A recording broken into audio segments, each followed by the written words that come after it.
Hi, I'm Kathana Koltora. I'm an Ariani wood elf.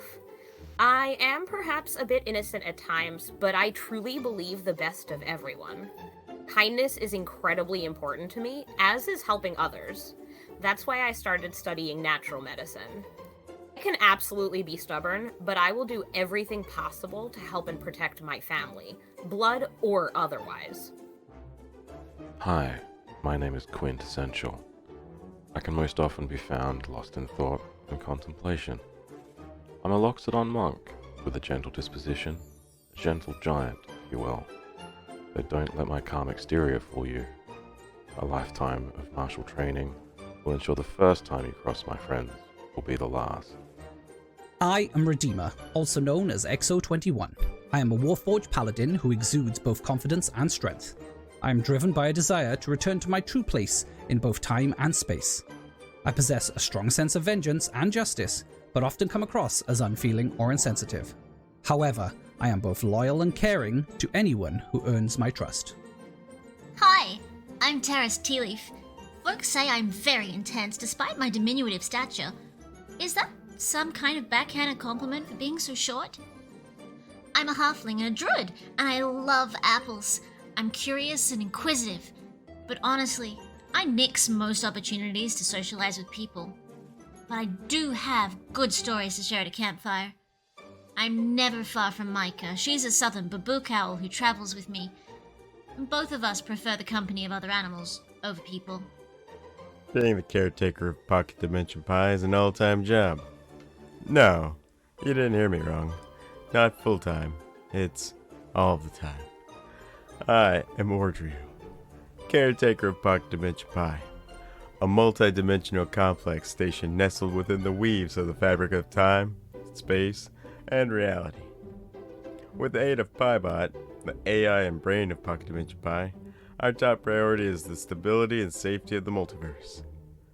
PieBot has scanned so much log data for countless worlds, dimensions, and timelines that tend to exhibit something almost unrecognizable to their original program personality.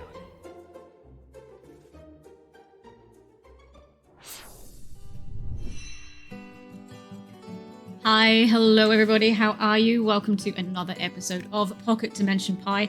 This is a 5th edition Dungeons & Dragons rule set running on a homebrew campaign which crosses both science fiction and fantasy, written by the incredible Pie Gamer, who is our dungeon master for this game.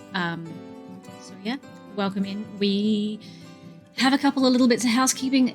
There is something called Twitch ANZ Subfest, which my channel is part of. That's what the little bar with the koala is at the bottom of the screen. If you cheer bits or subscribe or give subscriptions, that bar will raise, will gain XP. 1 bit is worth 1 XP. 500 bits is 500 XP. 1 sub is 500 XP. We have 9 levels to get through over the next week. So that's what that is. Another little bit of housekeeping, the players and the GM will not be bouncing back and forth off you during chat because it will bring us out of character.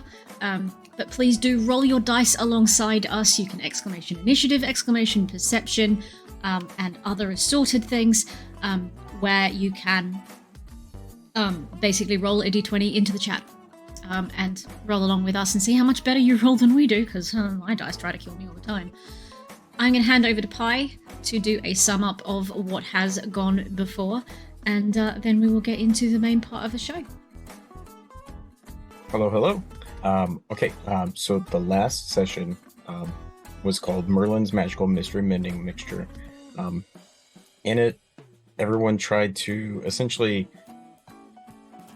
hold hands while holding the Arc Rune Core and the Chrono Finder at the same time. Everyone joined hands. Merlin was expelled from the chain and pushed across the room and out the door. Merlin looked at the group with sudden fear, and even though they couldn't hear him, they could see that he mouthed the words "red eyes" as everyone's vision faded to darkness. They arrived in Pocket Dimension Pie. Teras asked about Tennu and Walk. Ordrio explained that time is different in Pocket Dimension Pie, and that the past, present, and future get a bit confusing when others show up in the complex. The group mentioned the red eyes to Ordrio. He installed the Arc Rune Core into Pocket Dimension Pie. Teras asked about the wolf claws. Orgio was unaware, but he started searching the database. Orgio started the search for the next Arc Rune Core and explained once more that the Arc Rune Cores would be able to allow the system to perform more complex functions, and previous worlds would be accessible. Max, having never been anywhere other than Camelot, had an existential crisis. Orgio was surprised that Max was even present, as he should have been incinerated. However, he is immortal, so he made it through. Kithana asked the fabricator to make a guitar for him because his guitar was missing. It created a futuristic electric guitar, as it had no specific focus, and then was asked to create one similar to what Max had, which was an acoustic. So now he has both his electric. He played some power chords. It created an electric frog and then a gold frog, and then he was able to play backwards and the frogs disappeared. Redeemer asked Orgio about constructing weapons and if there was any information on weapons from the time that he was from originally. Orgio said he would have to research the time and location, but should be able to get the data. Terrace's face shimmered for half a second, and even though members of the group saw it, they didn't go too much into it. And then Orgio showed Redeemer how to activate his sword's multi-weapon features, was able to split it into two long swords after rotating the dial 90 degrees. He mentioned that the crystal in the center was broken and would provide two more features. Teras mended the crystal, and the weapon can now switch between a greatsword, two long swords, dual daggers, and an extra large flail. Quinn checked on Max, who was just checking out both his guitars. Quinn mentioned that they were going on an adventure and that they might not see him for a long time. Max asked him if he plays anything, and it seems as if Max didn't hear him. Quinn said, "No, I don't." Quinn seemed distant, as if looking off in the distance. Max reached out, touched his shoulder, and said, "I'm with you guys. I chose you guys. I'm in it for the long haul," which reassured Quinn on Max's intent. The group checked the timer, and even though it had been hours, it only showed that 16 seconds had passed.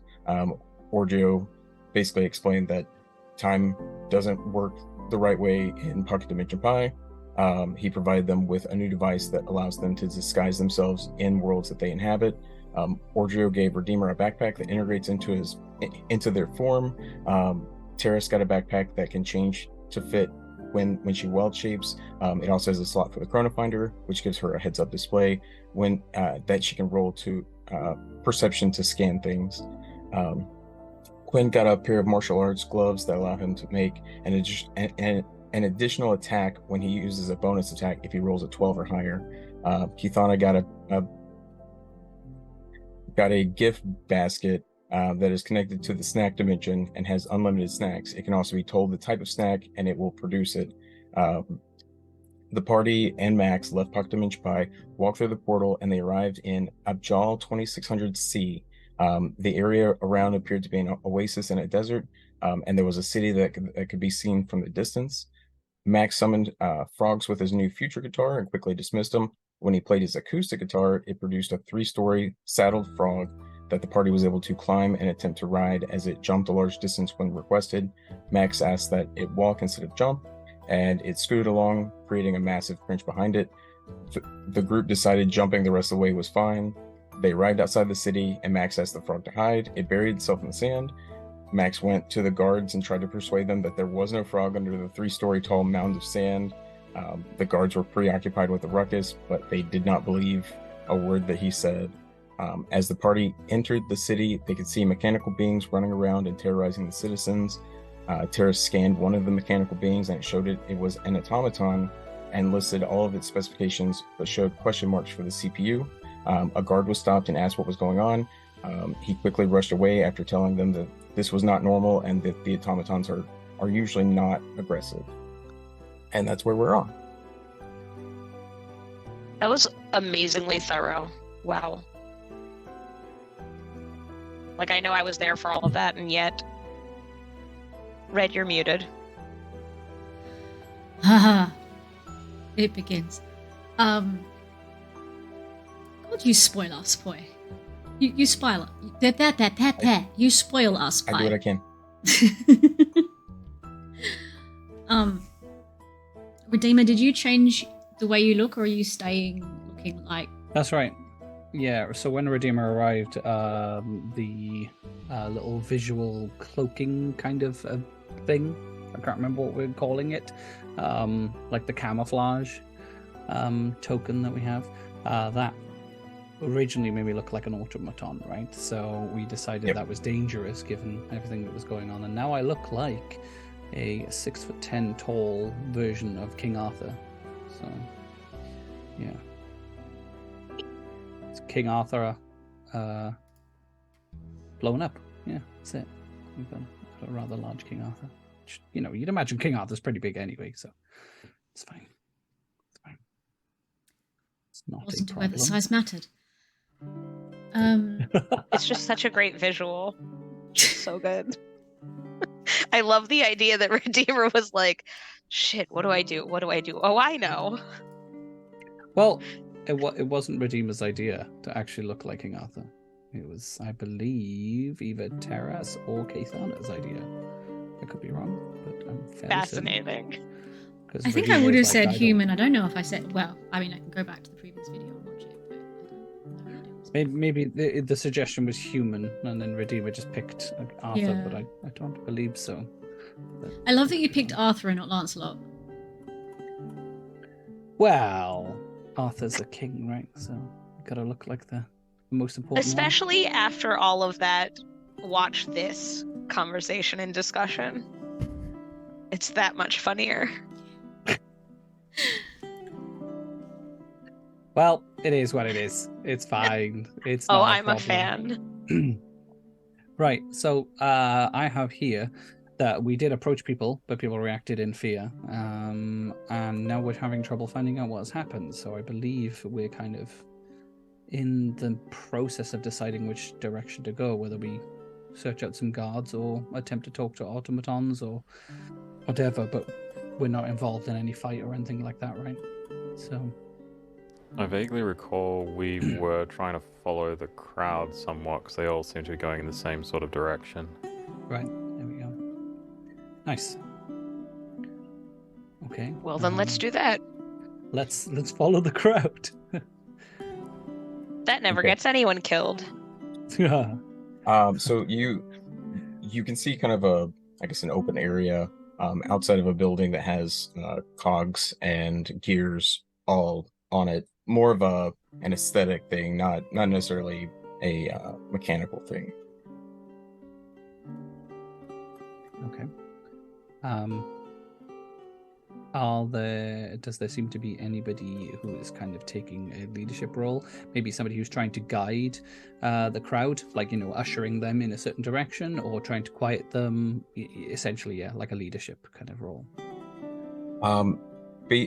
Basically, there's not like, I guess you're seeing, I guess these automatons, they're kind of going in, I guess, erratic motions. They're going after citizens and then they're stopping. They're turning around. They're going different places. Currently, what you can see in front of you is one automaton in this area, and the citizens have fled around to it, where it's just basically going back and forth.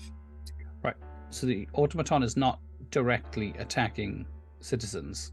Not anymore. No. Right. How big is this automaton? It's about, I'd probably say about 6 feet. So Okay, so a little bit shorter than me. What about in terms of weight and bulk? Does it look particularly heavy? And yeah, it's essentially a robot. It's very dense, very strong. It's from what you can assess, it's usually meant for like lifting or labor or anything like that. So okay, yeah. Sorry, that should have been more the direction I wanted to go. Is what does it look capable of? I suppose. Yeah. Okay. Great. And there's nobody that's taking a leadership role at all over the people, because obviously we were from what we heard of the guards. So the guard that you saw in the last session was going around telling the citizens to go in their homes or businesses, basically trying to get them off the streets, and that's what he was rushing to. Okay.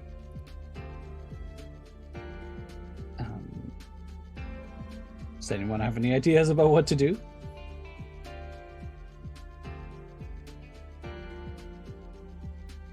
I would guess we should probably just, well, it depends how involved we want to be, right?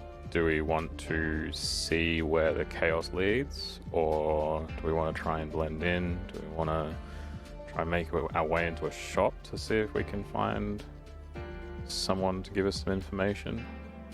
I believe we were originally using the Chrono Finder to give us an idea of which direction to, to go. The Chrono Finder was giving us an idea of where the Dragancaor is. But I feel like we need to know what's going on here so that we don't accidentally get arrested for having an automaton. Yeah. Mm. Wait, but I'm not an automaton. Yeah, well, the thing is, you are not humanoid. Well, you're made of metal. If someone one had to touches you, decide they will know that looking you at are. you. And if the device that Audrio gave us fails, they will know that you're not living. I don't even know how to explain you. It's intriguing. And On Teras the just scale comes up between and just human presses. and automaton. Like, I'm just gonna poke you. Like on exposed metal, where I know there's exposed metal. I'm just gonna tap you and make that ding ding ding ding ding noise with my nails. And go, it's intriguing, but if anybody figures it out that this is a disguise, we could be in a lot of fucking trouble. So maybe we should get a better idea of, the politics of it to lessen our chances. Sure. Also, the device that Orgio gave you is called the Morphing Optical Relationship Peripheral Hardware, or MORPH for short. Okay. And if someone was to touch me, do we ever go over this? Would they just pass through the the kind of disguise? Yes. So it is Purely a visual thing. exclusively optical. So if something scans you, or if some, I guess, being uses like like psychic visual, they would be able to see you. So If somebody whacked me with a stick, it's gonna make a clang. yeah, because it's not actually changing any matter. So Yeah. No I'm just trying to problem. remember something. Do we see both our versions? Was that is yes, that what yeah, I'm remembering? So because like, we are it's- all it's- using the device, we can see like an overlay type. thing. It's kind of like when you see a movie, like a movie theater, and you can see kind of behind the screen. If somebody walks behind it, that's basically how it is. So Yep. it's just kind of overlaid with the new thing. So Okay. Cool. Okay. Well, in this instance, I think what Quinn has suggested is the best idea, is to head inside and try and discuss with the people inside what's going on, or what they think is going on, and then we can go from there. Maybe there's a witness as to what's actually going on with this automaton. When it started. Like, did it start as we arrived, or did it start before we arrived? Yep. Yes. you saw chaos in the city before you walked into the city. No, I mean when we bamfed into the planet. Oh, right. Like, our arrival in the universe messes everything up. Yeah.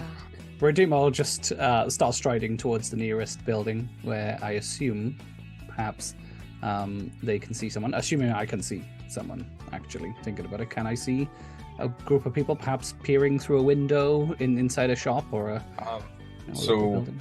So from where you are right now, you see this building with the, I guess, gears and cog decorations, and then pretty much like kind of catty-cornered across from it is what appears to be, it says Sleepy Seaweed Restaurant and Inn.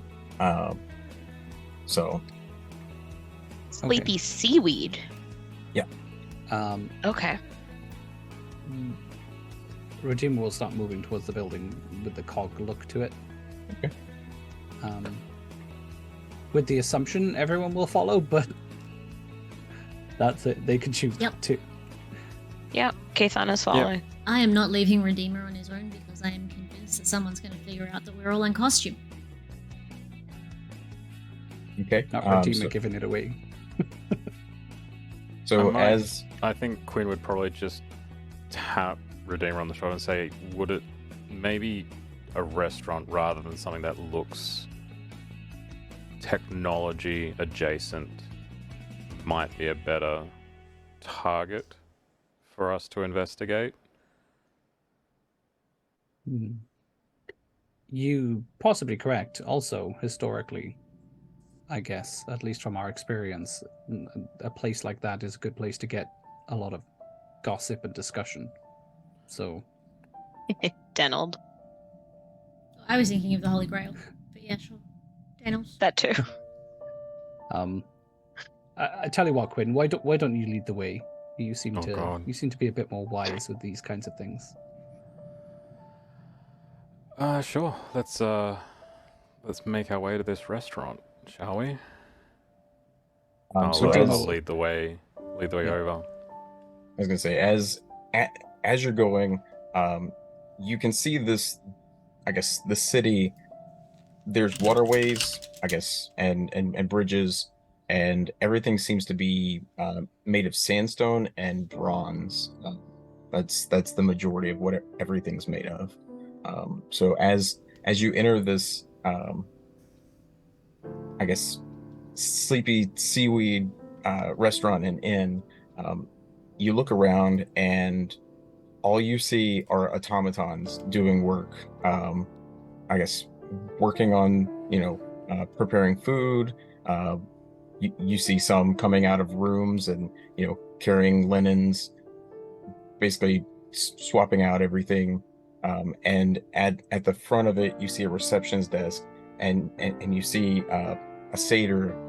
He's, I guess, very well groomed, has a very nice, kind of elegant green and yellow with like bronze trim suit, just up at the reception desk.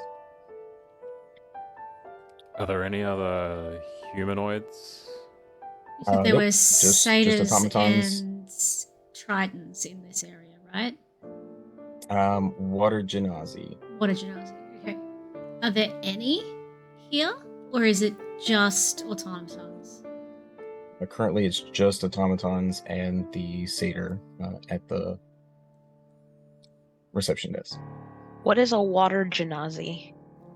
They're like water genies, kind of. Like, think about Aladdin and Genie, Okay. and then make it elementally aligned with water rather than fire Yep. or Yep. air. Sure. But it's important, I guess, to establish that they are like they're not full-blooded genies kind of things. It's kind of like how an Azamar is like a part angelic being, right, or celestial kind of thing. They're like a diluted version of what a genie would be, right? So it's Very well so put. yeah, they're not floating around, with the things around their wrists and granting people wishes. It's not like that. They're like a Phenomenal humanoid. cosmic power. Exactly. The automatons here are completely like passive. They're just getting on with their work. There's They almost seem like it's just, I guess, programmatically like set exactly what they do every single time they're doing it. So right. Okay. Do they seem to have noticed us? They're just working. They're not turning around. They're not looking. They probably have sensors that have sensed you, but they're not changing their focus. What about the satyr? Has it noticed? He's just smiling and kind of like not nodding at you all. Okay. Are there windows looking out into the street? So can you, from in here, would the satyr have been able to see what was going on out on the street? There are windows, but I guess they have very like the curtains are like this. It almost looks like it's made of seaweed, like the fibers and stuff. But it seems like it's not actually seaweed, like the food, but more of dried and woven seaweed to make curtains. So yes, there are windows, but they're not like as open as you would expect, just normal windows. Redeemer will go stand near the automatons and just kind of observe them, and just be quite close to them, but not too close. I'm gonna turn on my mostly HUD. trying to observe their behavior. My focus, sorry, HUD? my Oh, the ALO scan thing. focus. I want to Okay. turn it on and just Um, see if there's anything what do you wanna different scan? between these ones and the ones that were outside. So roll perception with advantage. Not from there. I need to press this. Advantage. Mhm. 17. Okay. So it lists everything just like the last time. It says automaton, lists like the CPU, RAM, and everything. The CPU just shows like it just says like Grintech, version 7-2. Make and So model. the- Yes. Okay. Is that different to the ones that were outside?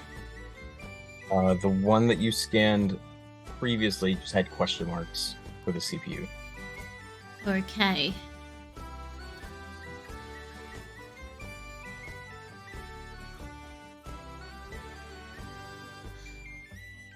I'm gonna go up. Do you scan the SATA? Yeah. That was. Okay. Roll What's next? roll perception. With advantage Turns again? out the Sata's an automaton too. And I have the Um, 21. Okay. So it lists all of the satyr's vitals. It shows that his bladder is like 90% full.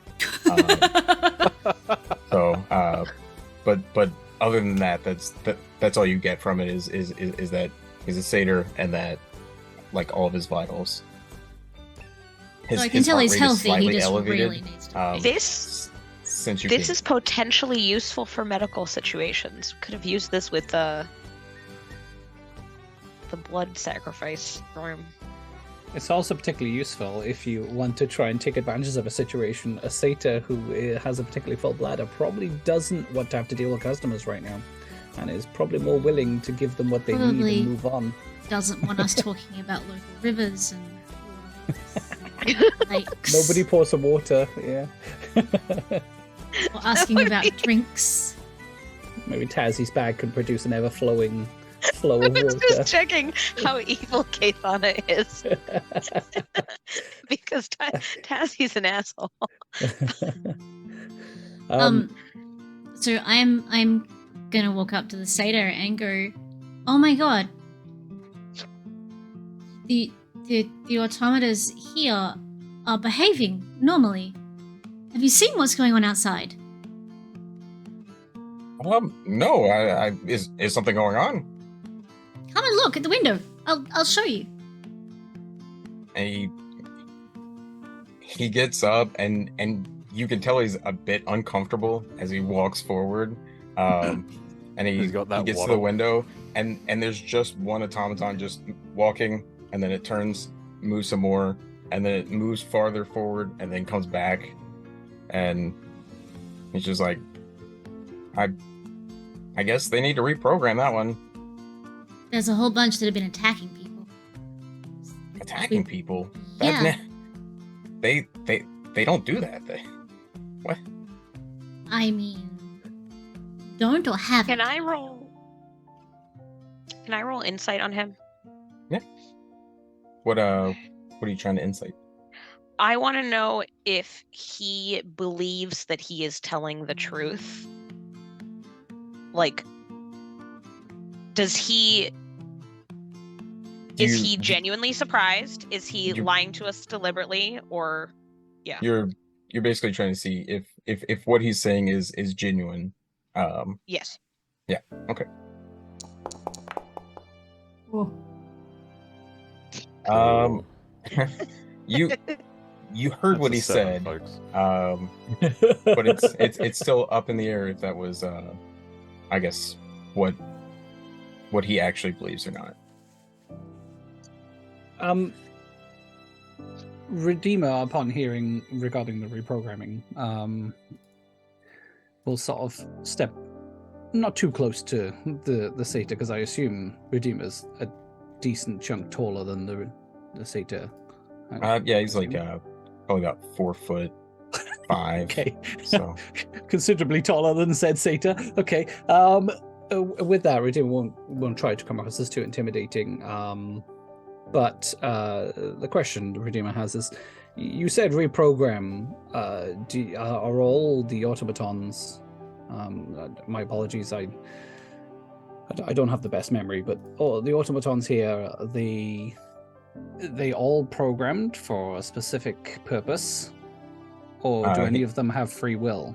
He smiles and he's like, "Oh, absolutely. They're programmed to do everything that you could possibly need. Here, have a free sample." And an automaton comes up with just a plate of these like cubes of seaweed that have been like pressed and steamed and everything. He's like, "Give them a try." Okay, the wording implies we're tasting automatons. I'm gonna just step up and put my hand up and just go, "Oh, he's allergic." Yeah, that's true. Yeah, and Redeemer will take an awkward step back. I was like, I'm so sorry. No, it's okay. You couldn't have known. You couldn't have known. It's okay. I'm okay right now. Is there something else I could get you? We've got fish. We've got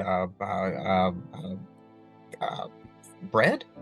Not for myself, but perhaps for my companions here. Maybe perhaps they might want something. I would love to taste this seaweed, and Kathana just grabs a sample. Okay. So roll. I guess roll a perception check. Perhaps unknown to anyone, Redeemer will give Teras a sort of a nod to say thanks, because that would have been a very awkward situation. So it is like if someone took roasted seaweed, I guess hydrated it as the sheets, cut it, put it back together, and then re-dehydrated it.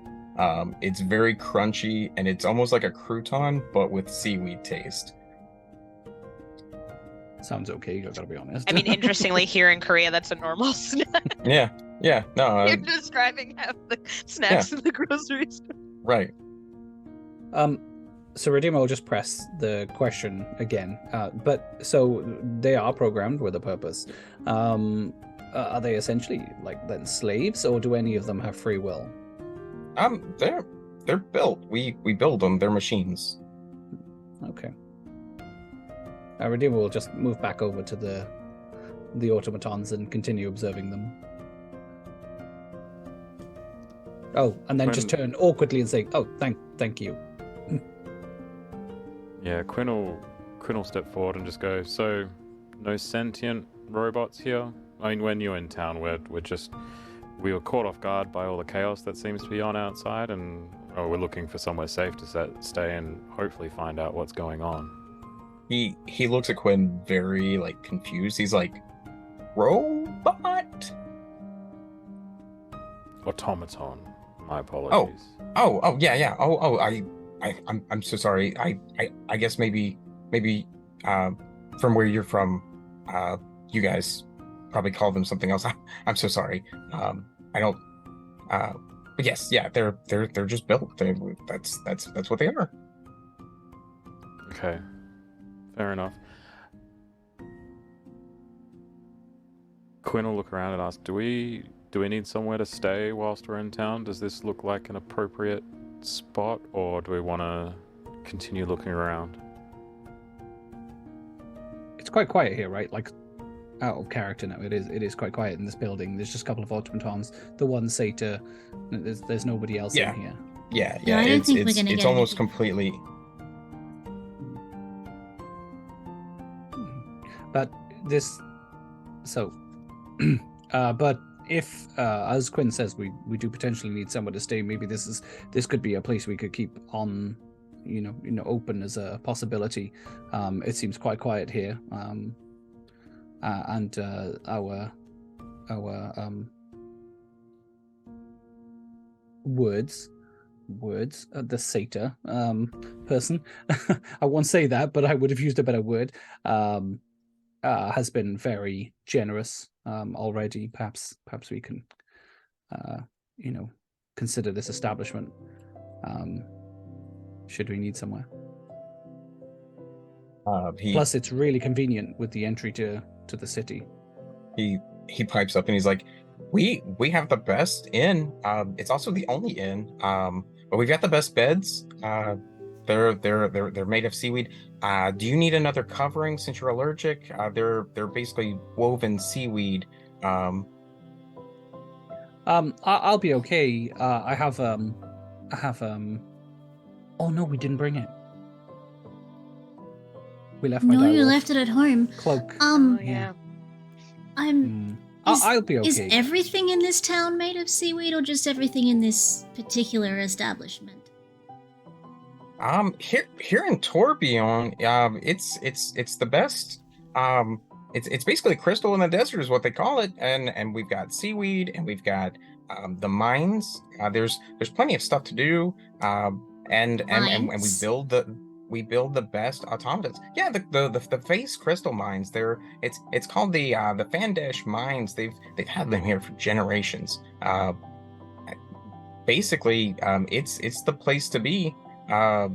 It's mostly headed by the Balangish family. They're a group of Earth Genasi. They're really nice people. I can't say enough good things about them. So, sorry, can you say that name again? Balangash? Oh, yeah, Balangish. It's a Balengish. I didn't make the last name. I don't know about that, but mine's a short one. So, by the way, I'm so sorry. It's so rude of me. My name's Jax Pintier. What are your names? Apologies, Jax. It's actually us that were rude. We should have introduced ourselves. You can call me Arthur. My name's Quinn. Arthur. And he's like really like going over the phonetics of it. So he's like, I like that. Where's that from? Honestly, I don't know. It was just given to me by my creators and my parents. Sometimes I get a bit mixed up with he kind of like looks confused so before great. you say parents, and he's like, oh, okay. Yeah, they created me, so sometimes I get a little caught up on certain words. But either way, yeah, I don't know the origin of the name, unfortunately. Perhaps a visitor, or maybe they just made it up. My parents were a bit weird. I completely understand. I didn't even stick with what my family does. I started this establishment, and it's been booming. With it being the only inn in the whole city. So, what do your family do? Whilst they're really big into the guard corps. Everybody in my family, they're all like, go. Oh, no, sorry. Rewind. Wrong family. Sorry, this is Jax Balangish. He is an Earth Genasi. Wait, got mixed up. So this is an Earth Genasi, not a Satan. No, he's reading the wrong yeah. character card. Hang on. Yeah, I was further down on the thing. Yeah, so this is Jax Balangish. He is a satyr. He is adopted, but his family is the Balangish family. They're an Earth Genasi family, They specialize in construction, textiles, and mining. They own the Balangish Mining, Balangish Building Supplies, and Balangish Construction Companies. And they depend on the Pinter family for the guarding their construction sites and stuff. And then they also work with the Allenish family to provide their seaweed and fibrous materials. So hang on, the Pintier family are the Guard Corp. Yep. The Penta or Pentia. Pentier, yeah. P-E-N. And what was the other one? The one that does the seaweed? That's the Allenish family. Is that like Allen-ish. Allen, A-L-L-E-N-ish? It's Alonesh. Oh, like a lone-ish. Right, okay. Are we in a company town? It seems like we're in a town that's built up of different families that are all businesses that support each other. It's very efficient. Hey, Tassie, company Sure, let's go towns with are very efficient. US. And that's a US thing. Okay. So he kind of looks at you as you're saying stuff like that, and he goes, "Oh well, we're friendly with the Pintiers and the Allenish, but they hate each other. They've hated each other for generations. How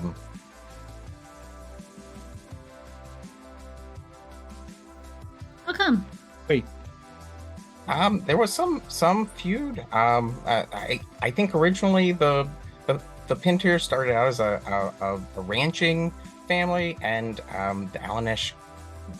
Some people say they poisoned their seaweed so that the livestock would die, and I don't know all the rest.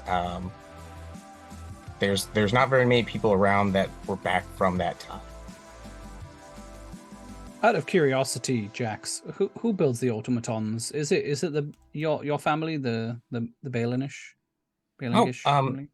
Oh no. That would be Grentek. He's over at the Gadgeteer HQ across the way. Grentak? Yeah, absolutely. This is a single individual builds all these automatons. Grentek, he's got Ned. There's Victor. He's over there. Sometimes they get some help from one of the Pintier boys. So, and they both build and program each of these automatons for their purpose. Yeah. They're very efficient automatons. They help build things. They help protect people. They clean the streets. Like everything's very, very nice and done very well. And one last question for you, Jax. Apologies for asking so much. Just I wish to learn quite a lot about this place. The automatons, are they ever used for warfare? We don't really have a reason for warfare. We're kind of the only thing in the middle of this desert, so we're fortunate to be in it, but also it's kind of our curse. So right, but you have guards. That's actually a really valid point. I forgot that this was a desert. Where is the seaweed coming from? Oh, yeah. Yeah, wait a What's minute. Where is the seaweed coming from if we're in a desert? Yeah. So the mines, right? Are you asking Jax that, or are you more of like asking out of character? No, I'm very much going. Actually, that's a very, very, very big question that I've got. Is where is all this seaweed coming from in the middle of a desert? Oh, they farm it in the second layer of Tourbillon. It's almost all underwater. The water genasi, they handle it. Sometimes some of the surface dwellers they put on equipment. They go down. They help do a little bit, but it's mostly handled by the Allenish family.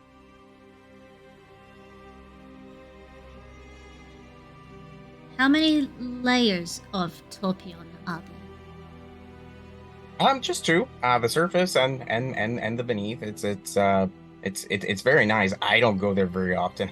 I can't swim. But yeah, it's very nice.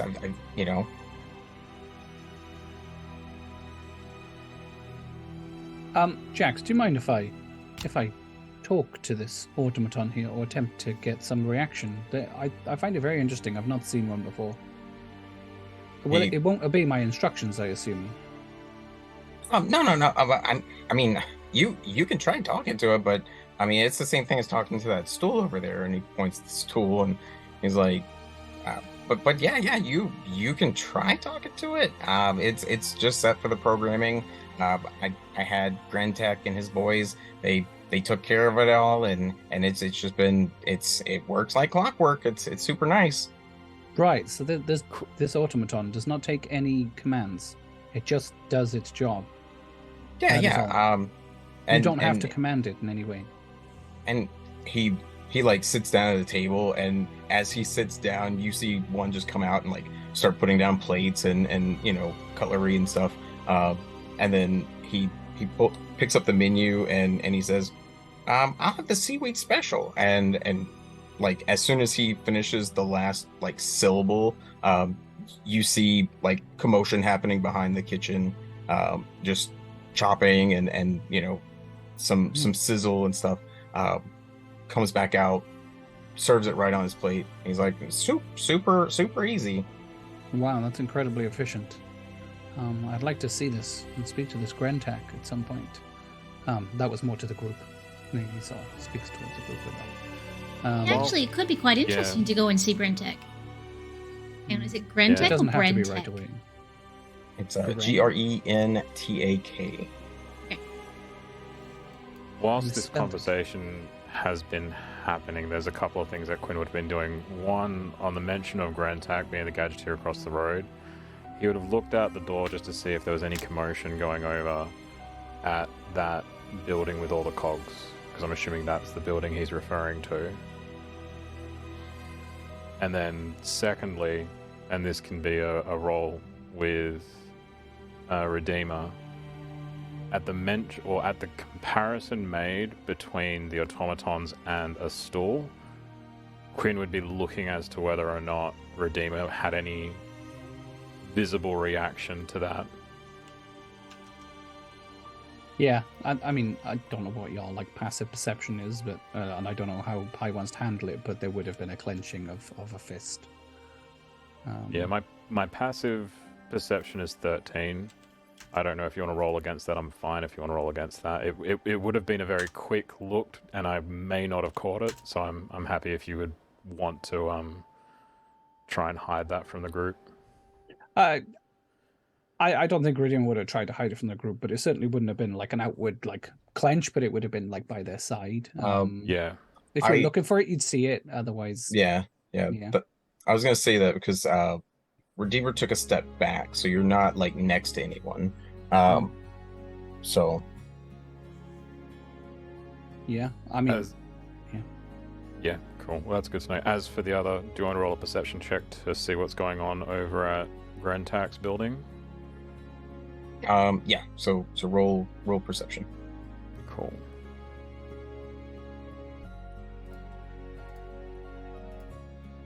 Oh, that ain't great. That's an 11. So you don't necessarily see what happens, but you hear an explosion from where the middle area is between the two buildings. And Jax is just like, oh my, what was that?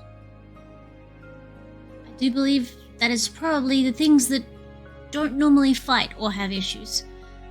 Not having issues? And he's like scrambling to look out the window. And he's just so who's closest to the window? Probably me. Oh no, Quinn went out to look, didn't he? I would thought we were still relatively close to the door in the reception area. That was my thinking, and because we brought the Jax closest over table. to the window to have a look. Yeah, okay, so I would have wandered over to the doorway and just to look across the road to look for any commotion, and so I would probably witness an explosion if there was one. Yeah. So you just see parts scattered from the automaton that was, I guess, moving erratically. Oh, that close an explosion. Okay, that one. Okay. Before we go any further, then, can we leave that on that cliffhanger? As now we know that it was a very, very close explosion, like directly outside. We have an ad break. So scheduled ads happen once per hour. We go off screen for about 3 minutes while they play, and then there are no ads again for another hour. We take a stretch break. You should also take a stretch break. Have yourself a freshen up your drink. Take your meds if it's time for meds. And we will be back in just a moment.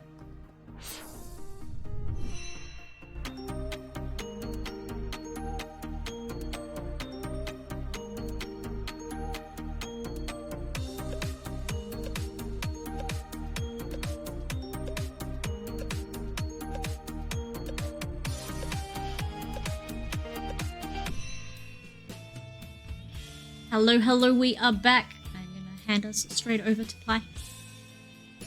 Okay. So you all heard an explosion from in between the two buildings, and as you look, there are scattered parts from the automaton that was outside, moving erratically. I'm going to scan it again. Hathana doesn't think it's a murder, but Tazzy sure does. Okay. Roll perception with advantage. It's a moiter.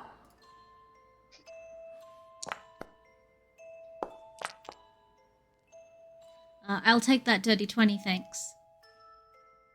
Okay. So the readout shows automaton, and it basically shows the like telemetry data, basically showing like things offline. I guess the voltage is at 0.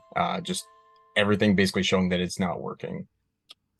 Does the CPU still say question marks? It is not showing anything for the CPU as it exploded. Oh dear. Interesting.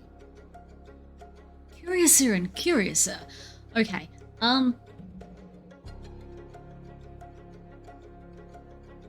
Quinn's gonna look back to the rest of the team and be like, and raise an eye, like, are we getting involved in this chaos, or are we keeping low? Wait, what happened? Redeemer was obviously focused on the automaton inside the building. That automaton that was acting erratically outside has been destroyed. It looks like it blew up.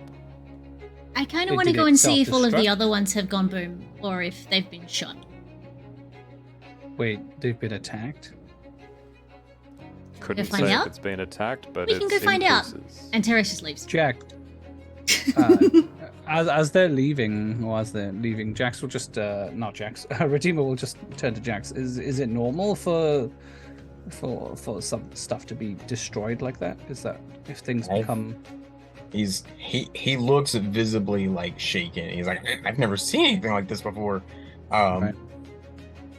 And just starts like going back to his reception desk. He's like making I guess he's like making notes, and he's trying to get a hold of somebody through their essentially a phone.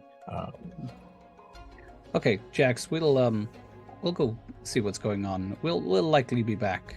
Thank you for your assistance. Yes, thank you. He's just like, oh, okay. Redeemer will just check the other automatons as they're leaving. They will look at the automatons to see if they've reacted in any way. No, they're just going around sweeping, Going around. just keeping everything tidy. Okay.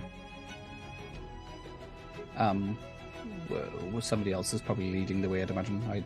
I'm already outside. Out. You're welcome to follow me, but I'm gone. Yeah. So Redeemer will attempt to look for Teras. Are you still around, or have you shot off somewhere? I'm not running, but I am not waiting around for anyone either. So basically, I've gone outside and I'm looking for any other Because we only heard the one explosion, but it was right outside, so maybe we just didn't hear it because of distance. But I looked to the way we came and where we had all of those other big automatas, and I'm groups of automata, and I'm looking to see if there's any guards around, if maybe they caused it to blow up. With like, I'm assuming a spell, but I wouldn't put technology past it either, because I'm picking up on the whole technology thing. Let's do an investigation check on the parts that you see. I'm using the blast area. the thingy Yeah. while I'm. That'd be a 6. Okay. You don't see any signs of anything external that caused this. Yep. Right. Is there anyone else around that appears to have been hurt by the explosion? No, it basically just seems like everybody is off the streets. So my next thing is I'm looking for other automata to see if anything else went home, or if they're still going, and if there are any guards in the vicinity. There are no guards, and there are no more automatons. The streets are super quiet, almost eerily quiet, with how much noise was going on prior to the explosion. So Any noise coming from... Sorry, go ahead.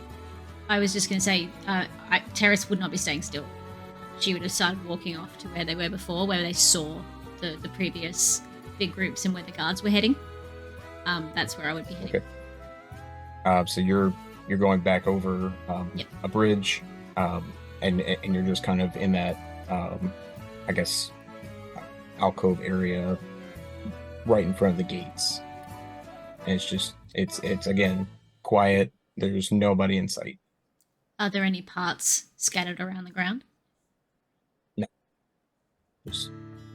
I guess just sandstone, bronze. I guess there's waterways, and that's all you see at this moment.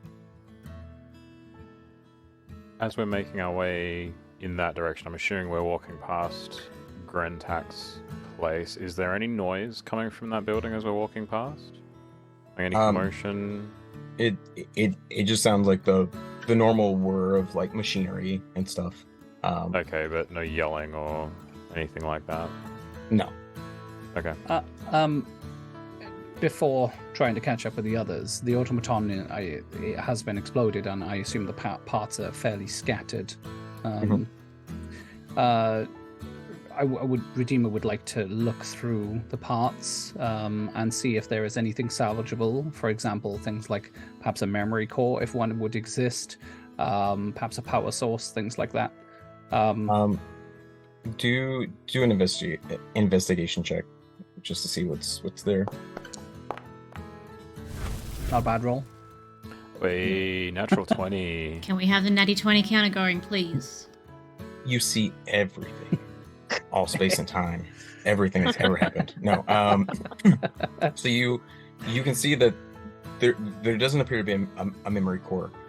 It does seem as though there is a power core still, I guess, in the largest part of the exploded automaton. You see parts of limbs.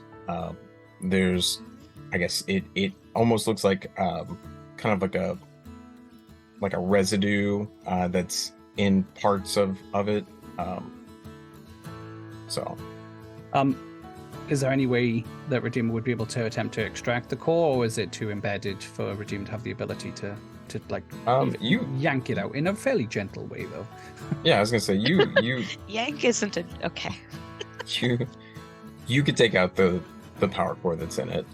Okay, Redeemer would like to take the power core, and yeah, does it appear, from my limited knowledge, does it appear to be magical in nature, or is it one of these cases where, it's magic, but it's just science that I perhaps understand?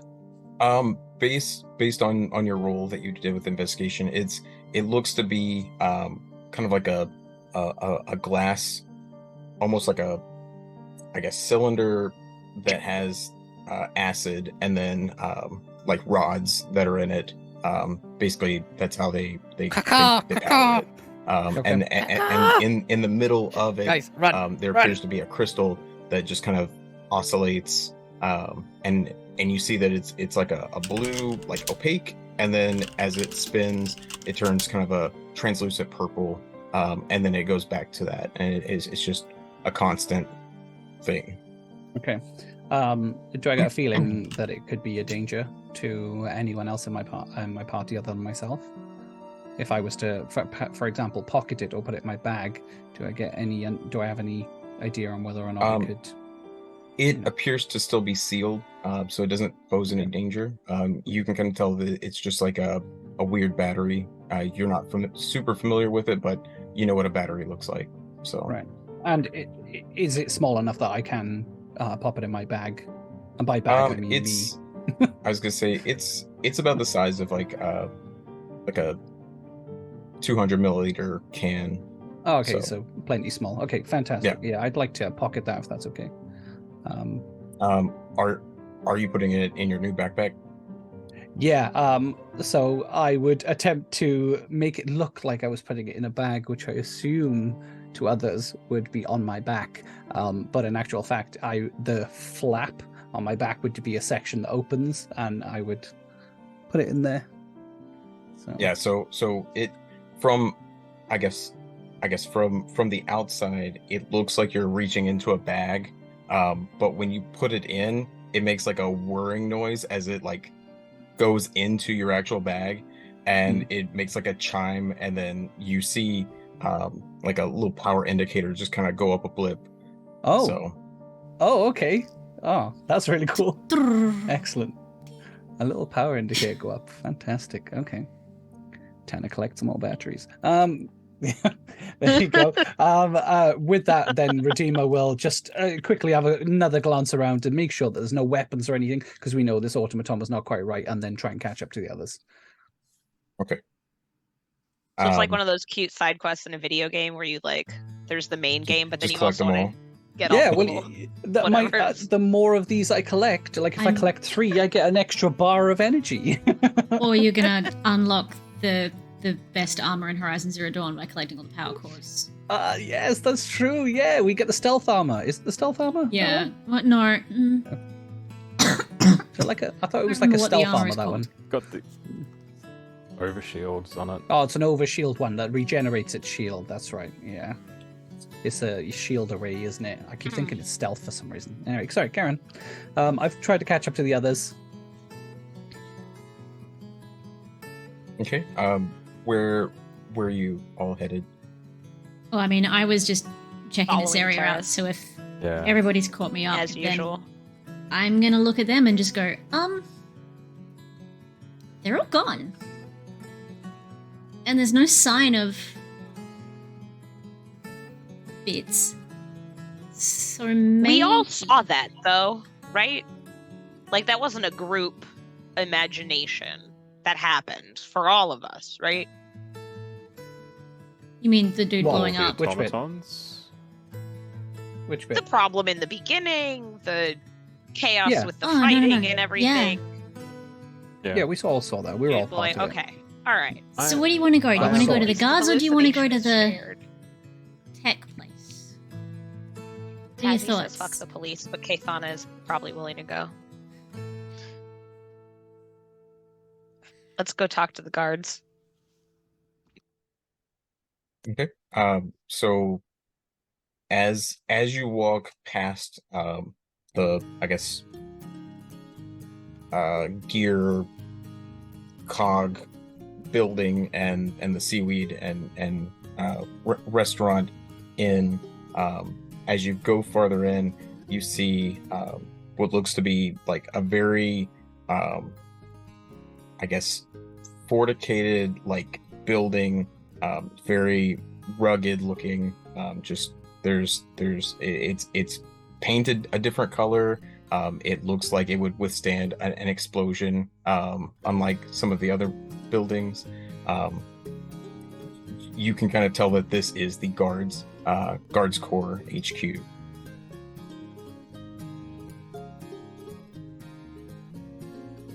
For a moment there, I thought you said fornicated. I was very caught off guard. I think, yeah. Right, should have said fortified. It's my bad. So does this seem like guard training space where civilians shouldn't be, or does this seem like the front or office where as a tourist in town you could be like, I lost my wallet, can you help me? It almost looks like a police station, but also like a private security firm where they're trying to be a little more like, we'll take care of this, so you can worry about your own business. And that's just the vibe that you get from it. Does it seem like if we went in the front door, they'd be like, what the hell are you doing here? Or does it seem like they'd be like, how can we help you? You'll have to walk in and find out. All right, great. Going in. Are there any, automatons here as well? Have you walked in the building? I'm just on the outside, I assume, as everybody else is walking up. so I'm probably at the back of the pack, I was gonna say on the outside, it just looks like a building. There appear to be vehicles of different sorts in like a fenced in area. Vehicles. Yeah. Okay. And so these vehicles, Mhm. are we talking like super primitive, steam kind of vehicles, or do they look a bit more advanced than that? They look more advanced than that. Probably like a step down from your tech, but more fitted towards like desert and like hot climates. And then you see some stuff that looks like it would be for aquatic transportation. What, are we talking like submarine cars? Kinda. More, Duck more, boats? I guess more like beetle-shaped kind of things. They've got, I guess, what look like corkscrew kind of pads that move, and then when they get into the water, it allows them to propel with that. That's very cool. Redeemer will think that, not say out loud. But okay, that's all my questions. Sorry, I'll just follow along with the group. So I don't know who. Teras was at the front with Quinn, I think. Oh, you're muted, unfortunately, Red. I'm kind of distracted a little bit. You okay? Mm-hmm. Kathana's gonna go ahead and go in the building. So we've not gone to the tech place, we've gone to the cops. Correct. Yes? Okay. Got to the cops. I love it. So as Kathana comes in, there's a basically just like an automaton next to a satyr, and you hear the automaton go lost and found or processing, and then the satyr's like, oh, don't worry about him. We've been doing this voice thing. Are you here for processing or lost or found? Do you need any assistance? Are you looking to protect your business? Do you need help with like a construction site? And he's just going down this entire list of like the reasons why you would be here. What kind of processing? Like sometimes you have to get a permit. Sometimes you need a license to build in an area. We handle pretty much everything legal, and then also protection, anything that you need, that kind of stuff. At the talk of protection, Redeemer will just interject. Protection. Who handles the protection? Like, who does the physical protection? Is it the automatons, or is it, non-automatons? He just kind of looks and goes, "Oh no! Like automatons don't fight anything. They're programmed for labor and just overall helping out." But Kathana looks suspiciously at everybody else at that. People are gonna fight. I would like to do an insight check because I don't believe this for a hot fucking second. Okay. I was thinking the exact same thing. Do an insight Yeah. check. Is he giving us a line? Maybe I'm being cheeky, but could perhaps they get advantage on that insight, seeing as I think we're all wanting to kind of insight this? Yeah. Or would you like Oh, us to make it's- individual rolls? It's all good. It's okay. It's good with that. That's 16. You can tell. You can tell that he's being truthful. Like he. Does he look like he's- he's holding back any information? No. He's just like a clerk. Those are very basically- forthcoming. Yeah. So, after what happened with that satyr, I'm still running the HUD. Like, I'm still running my focus. I'm gonna call it a focus. I can't. Like, it makes more sense to call it a focus. I'm running my focus, and I'm looking at his vitals as I ask. So what was all of that was Yeah. happening outside for the last, 30, 45 minutes? Roll perception with advantage for his vitals.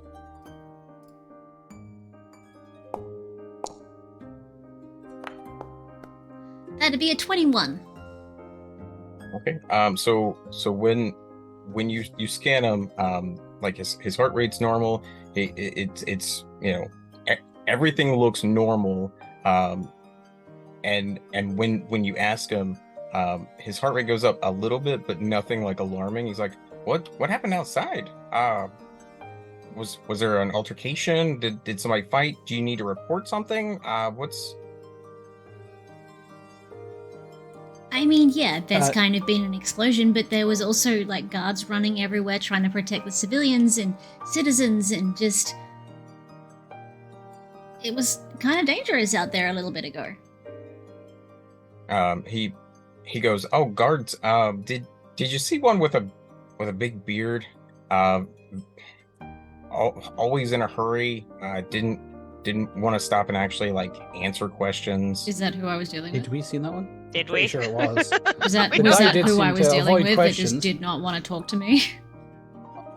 Yeah. Yeah? I thought it was him, yeah. Well, Yeah. Seems very pointed that he knows exactly who I spoke to, and unless you tell me otherwise, I'm going to take that as this is not right. Why would you assume that I spoke to this guy? But yes, we did. Funnily enough. Oh, that's probably my dad. He's always doing that, and he just looks like you see his heart rate go up and then, like, plummet a little bit, and he's just like as soon as it goes, "That's probably my dad." Like the exhale makes his heart rate go down a little bit. Just he's that, like, exasperated about it. It's like he never listens to what anybody tells him. He's always in a hurry. He's got to do everything his way. wow, daddy issues. Okay, so with where this are we going to conversation- find him? Because I feel like, given that he saw what was going on, he's going to have a better idea of how to answer us what the hell's going on. He's like, "Well, I don't know for sure, but give me a second." And you see him, like, remove a piece from his automaton that's next to him, and he like tweaks it a little bit, and then he's like slides it in. He goes, "Okay, he'll go find it." And like the automaton just, like, goes off and goes and finds him, or, like, goes off to find his dad. Did he just call his Why dad it? it on Yeah, I purpose heard or that. as Oh, a speech sorry. issue? No, I think I just misspoke. It was a pie issue. Okay, fine. Okay. Sorry. Great. Redeemer will have leaned into Quinn while this was going on and say, like, don't these people seem rather carefree? Especially seeing as there's an explosion out there and everybody seems to think everything's hunky-dory all the time. Yeah, So- carefree and oblivious. Mm. Drugged. No. So the one thing with this building versus the other buildings is the walls are way thicker than the other ones. So sound probably didn't get to this building as far as an explosion goes. Right. Mm. But nobody's So- And it was kind of a reported it general either. observation as well. Like, What's that? no one's reported it either. I mean, Which just feels off.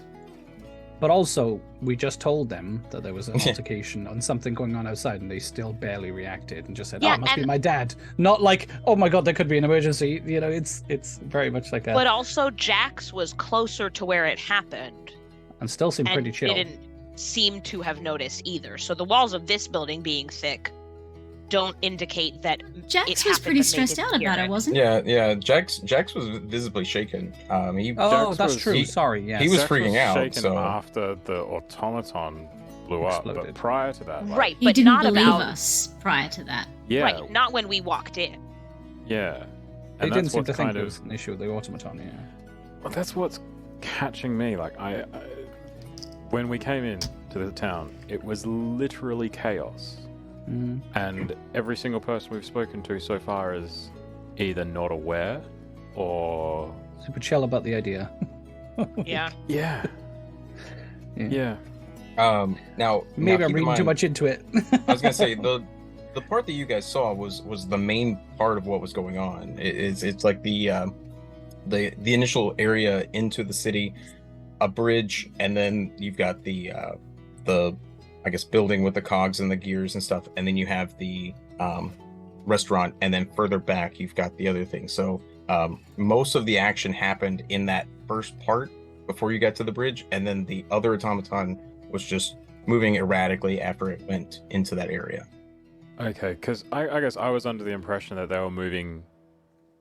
That when the chaos was ensuing, it was moving further into the city, not around. Yeah, I thought we were following perimeter. the issue. Yeah. Like you've basically gone into the center of the city. That's Yeah, but I thought we were following the chaos into the center of the city rather than just going. So that would imply that there was more chaos in the center of the city, not just on the periphery. That was my understanding. gotcha. Gotcha. Basically, the citizens that were, I guess, being in that area, they went into, I guess, their homes, other buildings, that kind of thing. The automaton that you followed just basically kept moving around in that center area. And so was it just one automaton acting out of turn, or was it a group of them? Because for some reason, I had this notion that it was multiple automatons. There were two. One was the one that you had followed. The other one was the one that the guard was after. Right, I thought Right, they but were we don't like know where that Okay. went. huge Oh. amounts of I automatons. Yeah. thought No, I thought there were just dozens of them. Yeah, the impression I got was there was. I thought we were like, in the middle of an uprising. Yeah. Ah, we misinterpreted. No, it's all good. We misinterpreted, so it's fine. Okay, Cool. Okay. easy. Now we understand Changing. it's a smaller scale event than we thought, so we're all on the same page, Okay. which is good. But we were on the wrong Because page. that was We all turned why to the we were wrong page. telling Redeemer to change away from being automata, because if Well, the people au- did see me in fear. yeah, So That's that true. is something. They did see me in fear. So when I was there, they did see me. Maybe it run was away the from me. fact that you seemed to be an automaton with free will, which none of the ones they've seen have. Yeah. Plus, I was it- bigger than the others, than the other automatons. Yeah. That's true. You are large. Final boss. Oh, heck. This is the leader. Redeematron. This isn't even my final form. Um, Okay, all right, this makes sense now. Okay, looks okay. We cleared that up. Let's Okay. continue. Right, so we're gonna follow this automaton that's now been programmed to find Yep. this Seems person's legit. papa. Mhm. Are we Yeah. waiting for him to bring it back, or are we waiting for it to bring him back, or are we following it to him? Do you want us to follow that, or is it going to come back? he'll come back with my dad. I mean, Cool. it might be a little bit. I don't know. They just tell me to stay here and make sure I file all the paperwork.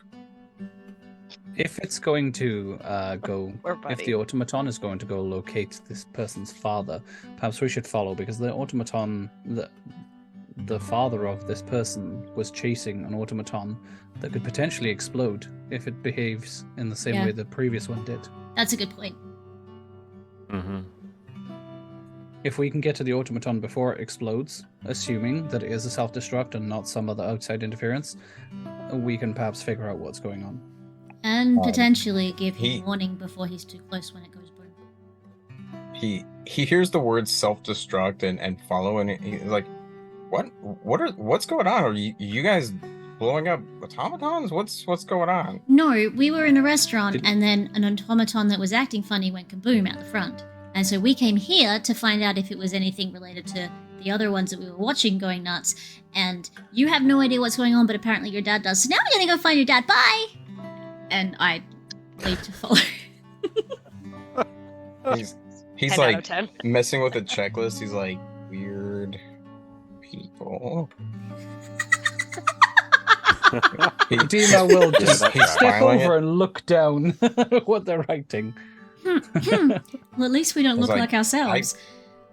I can make you a copy if you want. And they No, just- it's okay. fine.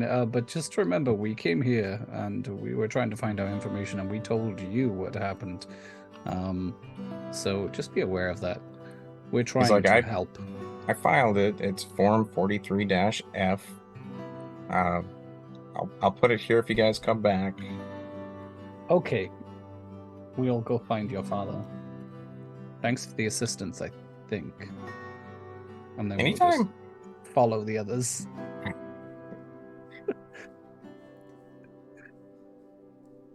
you muted again, Red? No, I'm just whispering, like, oh my god. So as you guys are following this automaton, it seems to be a little more, I guess, smooth moving than the ones that you saw at the restaurant. It seems to be quicker and also a bit more like it has more advanced features than the ones that you've seen before. And it almost moves as if it were like a full humanoid, like a natural. So it almost moves like Redeemer, but it doesn't quite. Organism. Yeah, kinda. Redeemer will, depending on the speed of this thing, attempt to like observe it as it moves, try to understand whether or not it is like crazy advanced, or whether it just looks like it's advanced.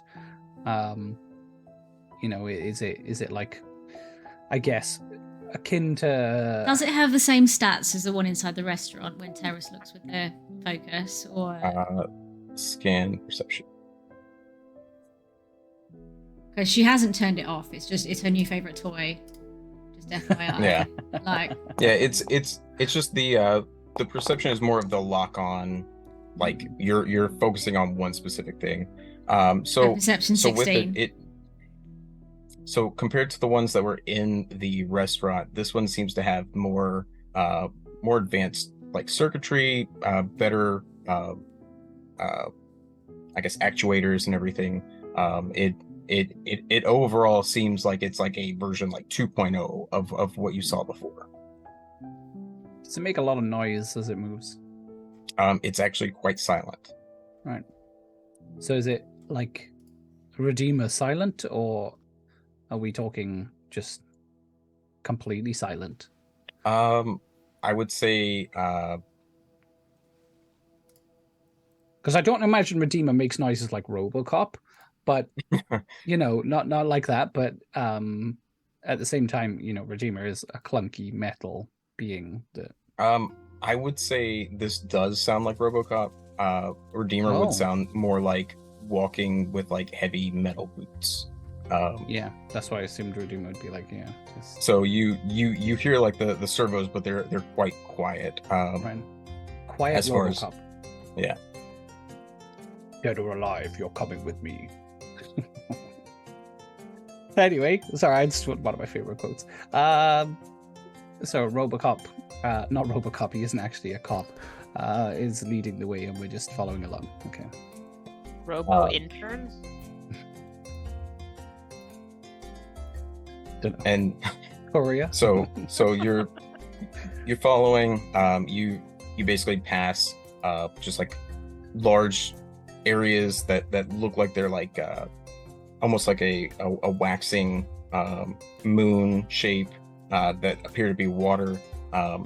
As you keep going, you get to kind of a center area, much like you saw before with the 2 buildings, and there are parts of the other automaton on the ground. The guard guy has like burns on his arm. He's got blood on his face. He's just kind of like trying to like catch his breath.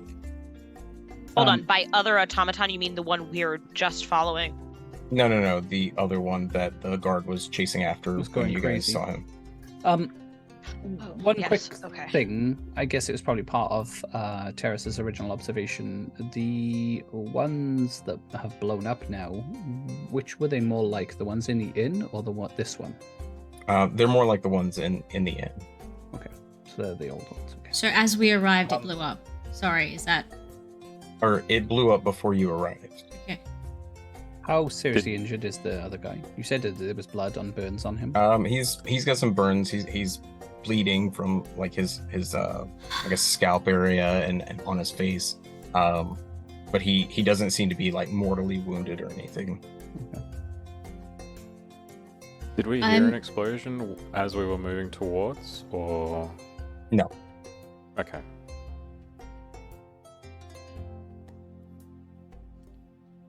So the one that's on the ground, is that showing the same details as the one that was blown up at the restaurant? So no CPU now shows, and it's like... Right. It's the same readout as the previous one. Just everything, I guess, showing non-functional, all of that. So. Redeemer will attempt to look for another power core, but also, again, memory core, things like that. See whether they can figure anything out again. Okay. Roll investigation. Investigation. Not bad. So you do find another power core. It's still intact, but no memory core, and there does still seem to be that like residual like material on it. So what I'm gonna do while Redeemer is searching, I'm gonna walk up to that guard and just go, "Oh, you're really, really injured. Let me give you a hand with that. I know what I'm doing. It's a thing that I'm really, really good at, and I can absolutely help you. Would you like me to help you?" And I'm just like gushing words at him so that he completely focuses on me and does not look at the fact that that Redeemer is rifling through what's probably going to classify as a crime scene. Yes, that. Yeah. Redeemer will be paying no attention to that fact, and is quite happily pocketing the power core if possible, but will also be attempting to scoop a little bit this residue, because originally just assumed it might have been part of the automaton, but now having seen the other newer automaton, didn't notice the residue. So we'll find out what that residue is. Yeah, makes sense. Yeah. He sees you talking, and then he looks over and he sees the other automaton, and he's like, did what's Chip doing here? Chip, what's the thing? And it starts to like try to like pull him, and he's like, ow, and he's like you can see it's visibly hurting him as it's trying to pull him back to the police station or guard HQ area. I'm gonna try and get in the way of the and detach it from him and say, yes, we know, and tap it. Yes, we know. It like backs up and like moves over and tries to like flank you to like go back and like get the guy. Teras is just gonna pretend that she's 8 foot and a bear, even though she's not. And she's just gonna like body check it again and get in the way, consistently just get in the way. While it's. I know you're injured and I know it's trying to grab you. Would you like to be healed? I can heal you. I'm really good at like fixing people. He's Also, like your son would like trying to to speak to you. focus on like 4 different things, and he's like, "Ah, what happened? Did something I am happen? all of is 3 is fucking Timberin feet." okay?" he's like just all over the place because like he sees this thing trying to get him. You just told him something's up with his son. He just had this explosion. He's like, he's like, "Hey, Balcor, breathe." All right. Sorry, is his name Okay. Falcor? No, it's Balcor. Balkour. Well, cool. God damn it. Bearded satyr, yeah? Yeah. Bearded satyr, in God. quotations, cop. Cop.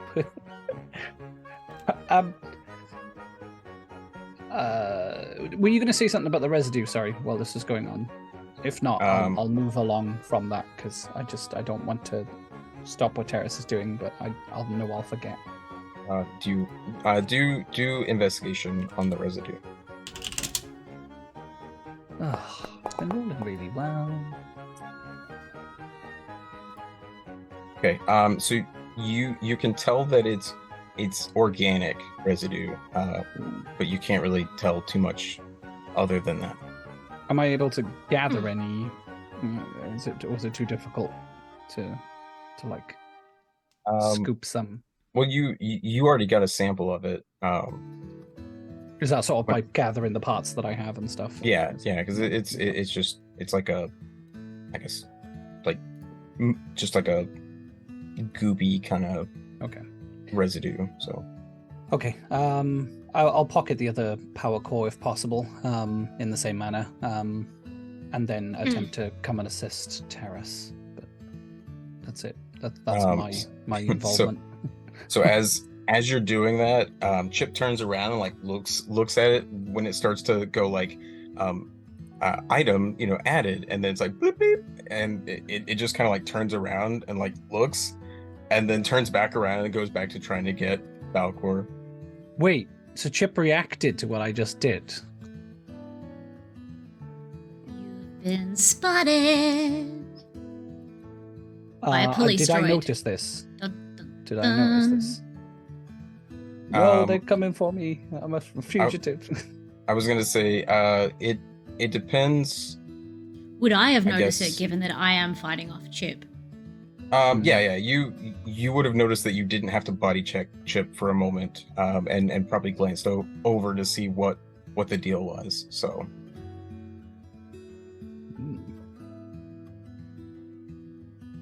Okay, I'll assume I didn't notice as I was preoccupied with the power. Then that's fair. And Balcor's like, you, I don't know your name. Did something happen to my son? And Is this to me? Yeah. Oh no, you're, he's like, fine. right in front of you. He figured that you were the best person for us to speak to, and he said that this machine would bring you back. But I didn't know I was going to try and hurt you in order to do it. That's a bit shitty. He's like, he's in all these gadgets and gizmos. If anybody's gonna know, it'd be him or Brentak or whoever else is over at that weird place. Well, okay, I have 2 questions for you. 1, would you like to not hurt anymore? And 2, would you like to go back to the thing so that Chip stops pulling at you? And we can have the conversation there instead of here, and I don't really mind. He takes a breath and he goes, yes. To which? All of it? Or one of it? Or part of it? Which, the first or the second? He Eris just nods rattles and- off everything. Yeah. He just nods. So he hasn't Yeah. told me any. Okay, well, Right. in right. that case, He's just like I grab hold of his wrist. We're overwhelmed, buddy. I think this might be the first time I've cast this. I grab hold of his wrist, and I just like poke, and then slap. And I cast Cure Light Wound or Cure Wounds. 5th edition. Cure Wounds at first level. So you see like basically the part where you could visibly see like the muscle fibers like that heals over. While he still has blood on his face, It doesn't seem to be continuously coming down. He's like, I'm gonna feel this tomorrow, but thanks for whatever you did. I don't think you are going to feel that tomorrow. That's all 9 points of healing, and you're just an NPC. So let's face it, that's pretty damn good. He's like, what's an NPC? And I just sort of, I grab hold of his tunic, tabard, whatever he's got, halberd, I don't care. I grab it and pull him down, and I pat him on the cheek, and I say, "That's all right, dear. Shall we go back to the building?" He's like 4'5", so you pulling him down is just if you just move somebody's head just slightly down. Well, if he's only 4'5", I wouldn't have had to pull him down that far. I would have been able to reach up. I'm only 3. Yeah. So yeah, no, I can reach up. That's fine. I will just reach up and pat him on the cheek and say, "That's fine. Let's go." Is the automaton still trying to get in the way? By the way, he. By this point, he's grabbed Chip's arm, and Chip is registering that he's with him, so he's not trying to grab him. And he's like, "Just let's go." And he's just guiding Chip, even though Chip's just walking the normal way. There's no him actually pushing Chip. So,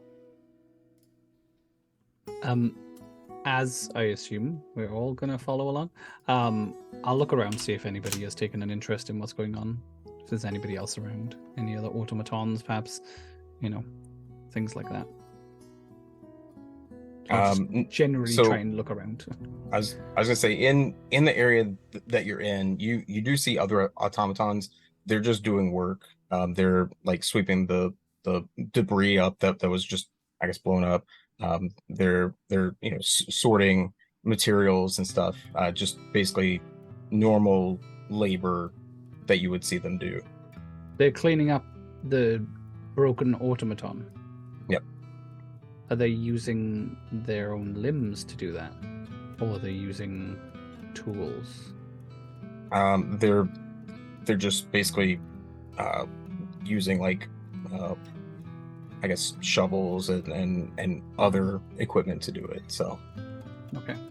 How many are there? Sorry for all the questions. There's probably 4 in this area. Right. One doing the sweeping there.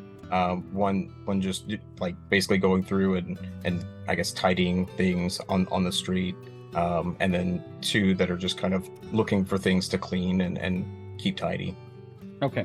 And these automatons, they don't stand out in any other way. They're just the same as the majority of the automatons we've seen. Yeah, same, almost the same as the hotel ones.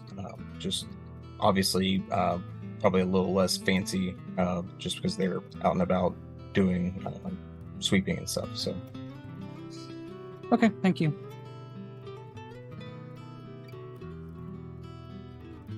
Well, I mean, I'm quite happy to go back to the guard station building thingy. Okay. I was just saying, unless Keithana or Quinn had something to say, I guess I'll just follow along. Yeah. I'm just following. Okay.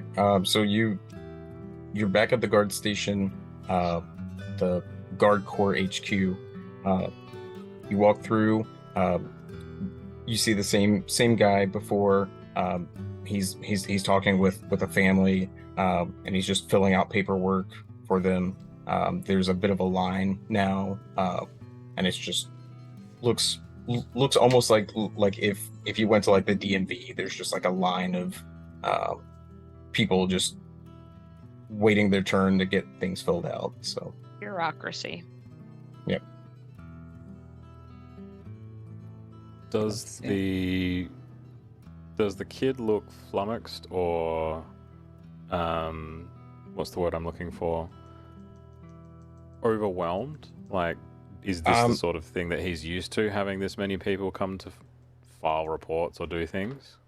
Is that an insight check? It's basically like the movie Clerks, where he doesn't look like he wants to be there, but he's there. He's not even supposed to be there today. Yeah. So it doesn't look like he's concerned or if anything's out of the ordinary. Right. He's just filling out forms, asking people what they're there for, and so on.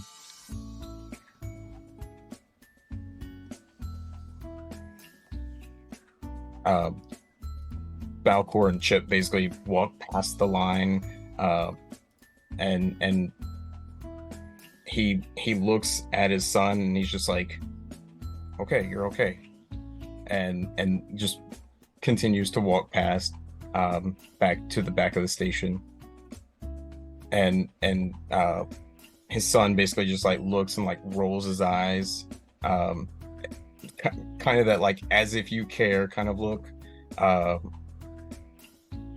So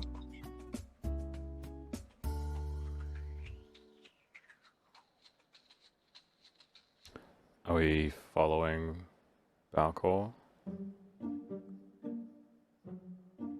You're muted, Yeah, right? I mean, I thought that was the point that we were following him. I guess we Okay, continue on. so you follow Balcor. He goes to the back of the station. There's an older gentleman there, and he just goes, "Chief, I don't know what it is. I've never seen it before. I don't know what to tell you." And Wait, he's the the chief? chief just kind of Or he's talking to the chief? he's talking to the chief. Okay. And the chief just kind of like looks and he's like, "What are you talking about?" And he goes, "Two of the automatons, they started acting weird and then they blew up. I've never seen it before. I don't know what it is.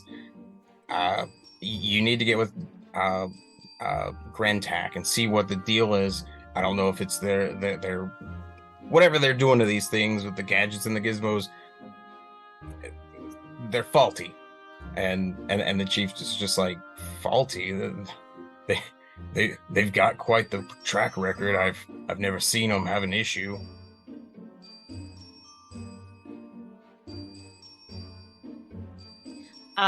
I feel like Teras is about to interrupt, but also we're about to have ads. I don't kind of want to start off this whole tirade and then go to ads. But like at the point that they're like that, I really want to butt in and just be socially awkward. Stupid. Sorry, Tazzy, what were you saying? I was going to say Kathana would probably, if it didn't seem very inappropriate to do so, Kathana would jump in and be like, "Well, here's what we saw twice." So Yeah. But we do have ads. So with that, Pi, hold that thought. Everybody else here in chat, thank you so much for being here. We appreciate you. We are going to be off screen for a little bit while the ads play because we have scheduled ads once per hour, and we go off screen so that you guys don't miss anything.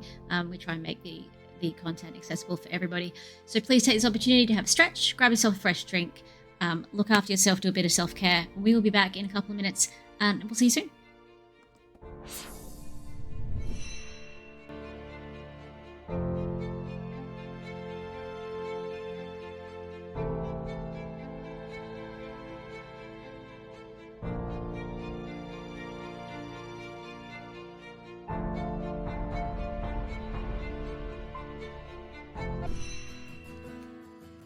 Hi, hello, we're back. Thank you for the patience with the slightly longer than usual break. I am going to hand us to Pi. Hi, welcome back. So the last thing that happened was Balcor met with the chief and I guess let the chief know what all had transpired with the automatons. The chief didn't believe it, and the rest of the group is now going up to both, I guess, guard HQ members. Can I ask a thing before we go back to the other bit? Though I do want to do a quick, very, very quick bit of housekeeping that I should have done before. Promethean and Meeples and Dragons, thank you very, very, very much for the gifted subs that you gave out to the community during the last play bit. I appreciate you both. You are incredible. Saz, please go get some sleep. I don't know if it's Saz or if it's John in control of the account right now, but both of you get some sleep. Jasper's game week was amazing and incredible, and you are so wonderful and such a blessing to the TTRPG community in Australia. You really, really are. Thank you very, very, very, very much. love you to pieces. But also, if you don't go to sleep, we'll bully you about it. Or Tassie. Yeah, bully you get a about bed. it. I won't. That's late for I you. will bully you about it. But we were going to do a little quick thing about how Subfest might affect this game. If folks are interested, Pi threw a suggestion at me earlier today, which I will leave to him to explain so that I don't get the words wrong. Yep. So I wanted to give the viewers a chance to, I guess, make this a little bit more intriguing. If the channel gets to level 4, the players will get to level 5. But only if it happens tonight. So if you do it during the game today, we can level up. We are Clicks on currently get bit. we are currently sitting at 62,429. The level ends at 75,000. So it's 12,500 points away. One sub is worth 500 points, if that gives you any idea. So yeah, in the event that you get us to complete level 4, we can level up to level 5. Because our DM is a kind DM. Kind DM. Like Benevolent and gracious God. You guys like Benevolent. those mimics, right? You know that there's mimics, right? Yeah. I didn't mind the mimics. I thought they were great fun. I had mimics all day yesterday too. They just didn't mimic Tron. But we were in a church and the altar was a mimic and then the church was a mimic. And then there was a tree in the swamp that was a mimic. And then a little bit later there was a mimic that was pretending to be a sheep. It's not just that, like, it's not that I explicitly minded the mimics. It was just Derek kept like booping them on the nose.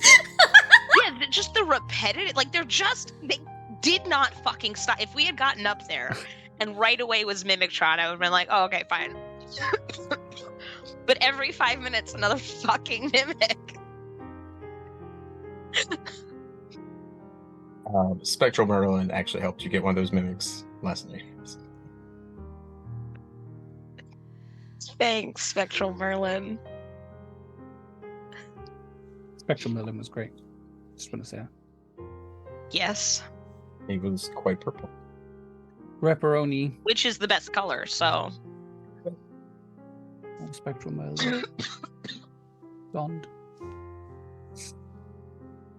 So you're currently in the Guard Corps HQ. Basically, Balcor and the Chief are, I guess, having a conversation about the automatons that have exploded. The Chief seems a bit confused and almost in disbelief at the news. But as the Chief is the Chief, he has to take anything as a serious matter. Hi, hello. Nice to meet you. We're witnesses. Tazzy doesn't remember details of everything she saw, but Kathana does and would like to tell him everything that she saw. For Kathana, it's been a total of, 15, 20 minutes. For Tazzy, it's been between an hour and a half and 2 weeks, so... For Tazzy, you wouldn't remember 15 minutes anyway. Also true. I might have more adjectives, though, than, like, things were messy and explodey and a little bit scary. But also, Tazzy and the gang were on the wrong page about what we saw for a long time. Kathana would have noticed it wasn't a robot uprising, but Tazzy sure thought it was. So the Chief sees this group of, I guess, ragtag people like showing up. We're not ragtag. Just We like, fit in beautifully with that wonderful little disguisey thing that Audrio gave us. right, but you're like the height wise is like vastly different between everybody. We should start lining up in height order anytime we go anywhere.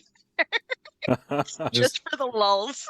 2 tiny people and then 2 really tall people. That's what it's going to be. Now, normally, Oh no, normally you're normal height, aren't you, Tazzy? Normally I Hold wouldn't. on a minute. Normally I wouldn't Hold read on a out what's minute, in chat, but Wolfie has written something that is amazing, and I kind of want it to be canon. How high is the chief's desk? Because all Wolfie can imagine is Terrace's hand appearing just above the edge of it while she says, "Hang on." Hi, hello, we're witnesses.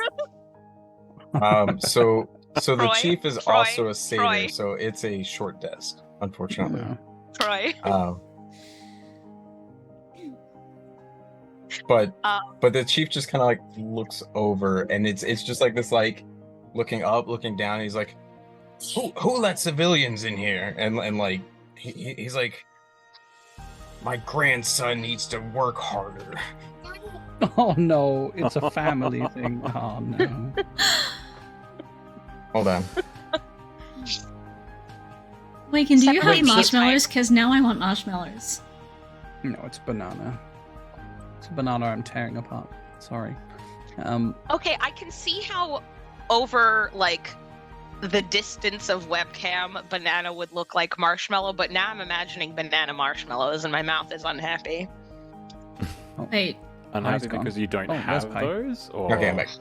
Hi. Okay. No, because I'm imagining banana flavoring doesn't taste like bananas, and I know why. Thank you, Captain America fanfiction, but nonetheless. Okay. I'm not gonna. we need a question that. Tazzy story, but also Tazzy needs to write this down into the Pocket Dimension Pi group chat so that we actually know this. Anyway, hi. okay. Pi's back. Hello. Yep, I'm back.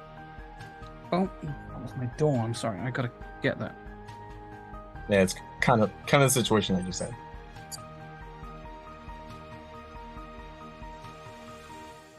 I'm gonna just pick You're muted, Rit. Nope, no, you're right. No. That's wrong. I was just muttering under my breath. Not Yeah. muted, just quiet. I was just like, well, I'm just gonna pick this back up then. But quietly. Really sorry about that. How dare, Waken? How dare? Yeah, how somebody put that in the apology jar. No, it was a Damn. valid apology. Exactly. Yes, how Thank you dare very the much. cat come in? How dare No. the cat come in? It is The front completely door knock. It was Waken's his front fault. door. Yeah. Oh, He went and got his front door. I told them to go away. Bec- It's fine.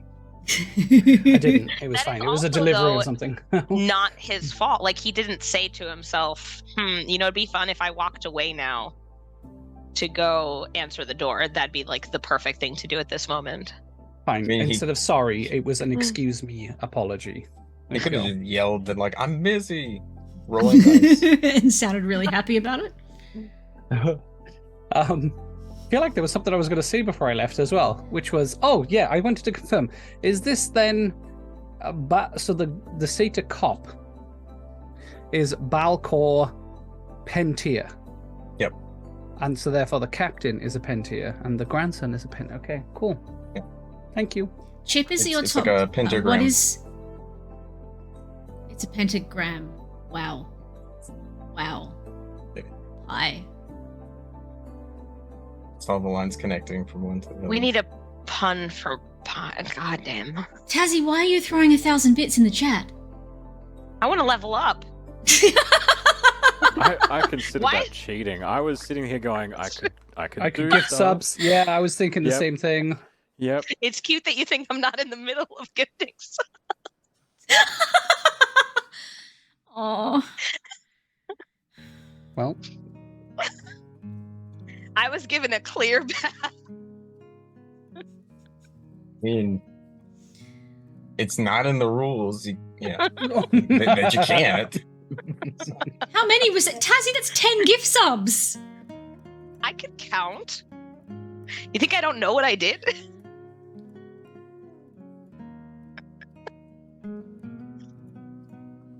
Is that a husky? Or a corgi? Yeah. No, it's a husky.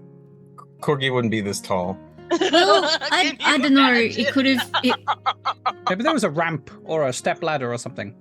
Oh, he's so short. He's not going through that much trouble. I'm on team alarmingly enormous corgi. See, I was just like, Breezy could have pink link up. It's fine. It's fine. Although why you would pat Link and not Breezy, I don't know. But Don't look at chat. Jesus fuck. Wait, They're why going would a you bit say mental. things like that? They're going a bit crazy. Wait. You're the least subtle. Oh dear, don't look. Don't shh. Nobody look. We're all. I'm listening. Redeemer. Redeemer doesn't do subtle. Right, so, Kate with the 100 bits, Dale with the 100 bits, Tazzy with the 1,000 bits, Tazzy with the 10 community subs, Troy with the 100 bits, Wolfie with the 5 community subs, Troy with the 10 community subs, Kate with the 100 bits. We're in a level 6 hype train. That means we get to be level 6 this game. That's there. Straight to level 6, just like that. Bam! Is that where we say, like, you should absolutely, like, meet the hype train pie? Because the hype train record is 48% level 12. So, you know, what if we hit level 12? I mean, if I follow those rules and they just go off the rails to level 21, I have to break Dungeons and Dragons. So Would that mean that we just become Yeah, don't gods do and that. we'd have to roll new characters at level 1? I don't know. I I want to don't play know. a god. I want to play a Can god. I roll a new character who's a little bit dumber, please? Because here's the problem. Kathana's real bright. I kind of love the way that you just keep having to say, look, Kathana would know this. She would know so many things. And Maybe it just we need to do reminds some me sort of brain Liam playing transfer for Caleb. Kathana. Like, All right, he's like, yeah. the way he just look at Oh. Matt and just go, Caleb would know exactly what time it is and which direction we're going. Yeah. And Matt's like, oh. There are Yeah, no he did that rails a here, bunch. Pi. Chaos is a ladder. I mean, Right. Resetting to level 6. We were in the middle of talking to the chief, and Teras had literally said, "Hi, it's me." Or Hi, whatever, we're so- witnesses. Nice to meet you. As Teras says that, you all feel just like this overwhelmingly warm feeling, like you just got like Scanned. hugged by a loved one, and then now you're all level 5. Oh, wow. There you Oh! go. We're already Amazing. level 5 in the Right. Did middle we of a just- chat. We got enough experience from talking to the chief. incredible. He's wise beyond his years. You got all of that experience. Now you're level 5. Absolutely amazing. So, logistically, meta-wise, do you want us to like click through and do the thing now? And do it on Or- break. Not. we'll do it okay, Yeah. okay. Especially seeing I some don't of know us. if it's relevant right at this specific minute or. Yeah, things Yeah. change a bit, I think, at level 5 for a few of us, so I think. Anyway, there you go. Oh yeah. So, Oh! cool. I think that means you can punch ghosts, doesn't it? What? Maybe. Yeah. Who? The monk can hit Monks get ghosts. some weird shit at level 5. They can Yeah. punch ghosts. Yeah, there you go. Cool. Their hands I count as suddenly magic. regret. Hands count as magic items, so they can magic actually fists. hit things. I suddenly regret taking cleric. No, level 6. Level Level 6 is 6 is scary, Key Power but- Strikes. Yeah. All right. But yeah, cleric Nearly there. is OP in 5th edition. Cleric got really buffed. Was cleric Well, I mean, always OP? I deeply enjoy playing a cleric, but I've never been able to punch a ghost before, you see. Yeah, but you Just see, Probably could if you but can. you see, as a cleric, you can cast Holy Weapon. And if our on benevolent your and fists, kind right? DM is anything like my other benevolent and kind DMs, you could just put your hands on Quinn's hands and cast Holy Weapon on his fists, and then he becomes a Holy Weapon, and that is an incredible thing to do. It is an incredible thing to do. It's one of those things I love doing as a DM. Like Can you I punch love ghosts with God? that you basically make the monk a radiant weapon. It is incredible. Amazing. Hi, Pie, I love you. Can we do it? I mean, what haven't we done? That's What true. haven't we done? Mhm. That is true. You can do everything. You can do it all. So yeah, you all are now level 5. You're still talking to the chief and Balcor. Here you go. Okay. Hi, we're you're witnesses. a witness. Yeah. So we tell him everything that we saw today. Well, robot-wise in particular. Not the frog, the giant. Well, oh, that's what I was going to ask. Where's Max? Oh yeah, Max. He's Max been and with you this Micah whole are just time. I assume suspiciously he was just following invisible. along. He's just walking around. He's like, time keeps on slipping, and he's just like playing a little bit. Did Max level up? Yeah. Let's go. I'm trying to decide if Micah is sitting on Max's shoulder or Terrace's. I feel like she's probably sitting on Max's shoulder because she likes the music he plays. On the like acoustic guitar, just like the neck of it. Oh yes, perched on the back. Yeah. Yes. She's just perched on the other guitar. Yeah, cool. That's perfect. Such a beautiful, beautiful, beautiful thing. Like, oh, it's like the owl and the pussycat, but he's not a pussycat. He's a frog. Anyway, I don't even know. It's gone. I don't know. Okay, Hi, we're so witnesses. we've. It's like the 10th time now. Right, so we're witnesses and we start relaying what we found and seen. While we're doing this, I can't remember. Did I pick up like an extra piece with the residual stuff on it? Yeah, you saved like a sample of the Right, okay. residual stuff. So I'm gonna skip that in my retelling of what I found, but I will just explain to the chief. Maybe you could mention that it that- existed, but not that you picked it up. I'm not gonna mention the residual because I don't think the chief's gonna understand, but maybe it's worth. But as I will relay to the chief that I have some experience with automatons, and that this one there was like nothing to salvage from it. It just completely destroyed. And I guess I would look to Teras for some more information with regards to their focus, but not mention the focus because you seem to have. I mean, a lot I of walked into inside this knowledge. building just scanning everything because it's interesting to scan everything. Terrace is just like, everything is extra awesome now. And that's kind of why she's a little bit manic, because she's just paying attention on so many levels to everything. She's like, what's the desk made of? Ooh, it's wood. What's that made of? Like, reading all the Wait, does that readouts. mean Yeah, Teras has been scanning us? Yes. How dare you? like Redeemer just covers up their private parts. It's What? No. I know how full your bladder is. so for what Teras sees, it's basically like when you label something, but digitally, like everything has a label. Like a little And to line find and out then like more all about it- caps. Yeah, like I'll say like book or a dirty sock, or something like that. So Interesting choice. Little thing that pops up next to me, Redeemer, looks like Arthur.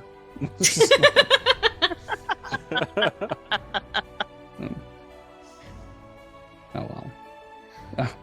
Yeah. So, does the chief seem to take any interest in what we're saying? Do they seem like they?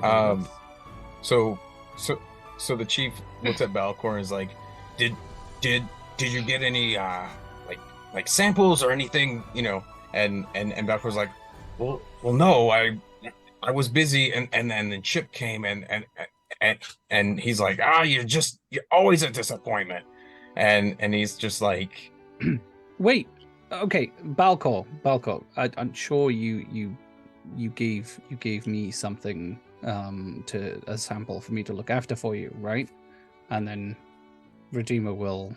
Can you take part of reluctantly it, but not produce all of it? One of the small samples, yeah, not the power cores, but one of the broken pieces with stuff, and calmly hand it over. So, as Redeemer does this, though, knowing the noise, will step back away, and then look to open their backpack and get the part out. As he's doing that, I'm going to cover the noise by just going, how could you say that? He was actually out there and doing something about it and protecting the citizenry, and like he was out there knowing that everything was happening. You didn't even know it was happening. If it wasn't for Balcor, you wouldn't know. It's like, well, we got a great contractor to build this building, and it's great, but you can't hear anything on the outside. That's what the automatons are for. They let us know if there's some crime or something Except stolen that the or anything like that. automatons were the People problem. come in here. And so all of a sudden you're relying on Balcor, and he wasn't actually as useless as you're saying he is. Because he knew what was going on. And was dealing with it. Balcor the piece. I am making enemies so well right now. And I don't fucking care or notice. But Balcor's just like he sees the thing that you just handed him, and he's just like, hey chief, they got this. And he's like, no, you got this. Now you're getting citizens to do your job, give it to me. And he's no, like, no, I'm gonna Balcor. have Come on, buddy. I'm gonna have the guys run this and see what it's about, but get back out there and do something for a change. I don't like this man. Balcor, bless his heart, is a goddamn fool. Timo will just shake their head, just like, And he's try to help. He's just like, now if we have anything else, we'll figure it out. But you need to leave the station. Citizens aren't supposed to be back here. Very well. Teras is just going to stand there and look at him. Okay. And she's just looking at him with her eyebrows raised. And this look of, did you really just fucking say that to me? So, where is the piece of evidence? The chief has it. What, holding it? Yeah. If you're not going to do it, I'm going to do it. Redeemer's not going to do anything. Teras is like, well, if you don't want civilians in here, you don't need our help with this. And I leave. Roll a dex check. See, I was thinking I'm pretty damn big and I don't want to hurt the cops. You know, like... I have played way too many games this week and I didn't know where to look for that. That's a 7. He Can I have advantage because he's not expecting anyone to do anything like that? Oh, he is very suspicious of everybody. Like that is a personality trait in my notes. Like he is suspicious and direct and just a pain in the ass. Actually, could I use sleight of hand rather than straight dex? He can see you, and I mean, give it a go. I'll let it go. Give it a go. Do I roll again, or do I just add the extra bonus? Roll again. Benevolent DM. That'd be 10! That's more than 7. He still pulls it. Yeah. No, damn. Oh. It's interesting how people in power think that they're so much better than everybody else, and how they sit there and go, oh, well, we don't need you, but actually, we do need the stuff that you're doing because we're not doing it properly. And so we're going to do all of, like, we've done all the work, and you're going to get all of the, oh, look at me, and you know what? See ya. Like he's looking at you in like an incredulous way. He's like, you do realize I have like 18 operations I'm going on right now. You do realize that we were helping you. I don't have time for one person to sit over here and do nothing when I've got an entire city, a mine, a bunch of other places, 2 layers of the city, 2 layers. Do you understand? It's not just a normal city. It's 2 layers. Do you understand we heard that you one the of the first time. reasons why you're having so much problems because you're trying to do everything yourself and you're not accepting the help from the people that are offering it to you. And so you're creating an extra workload and wasting your time in doing so. But hey, you could have had help. You didn't want it. And so if you want to looks sit at you there and and goes, play the fucking victim, We've been perhaps doing you this should for have dig 4 it. generations. I don't want to hear anything out of you. No wonder it's We've shit. been doing Bye. this.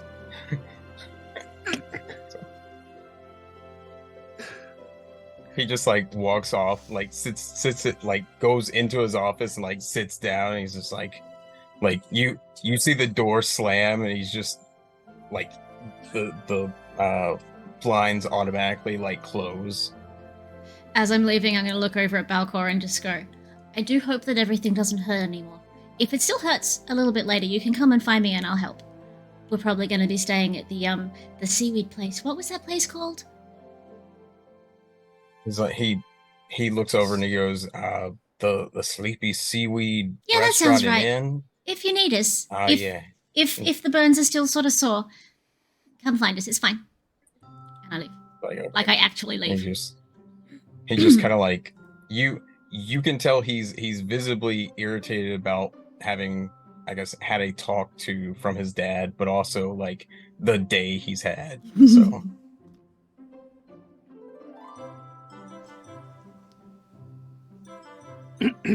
Okay. All right. Out we go, I suppose. Iridium, I will turn to the group. Can we return to the location of the closest destroyed automaton? I want to see if we can retrieve another sample.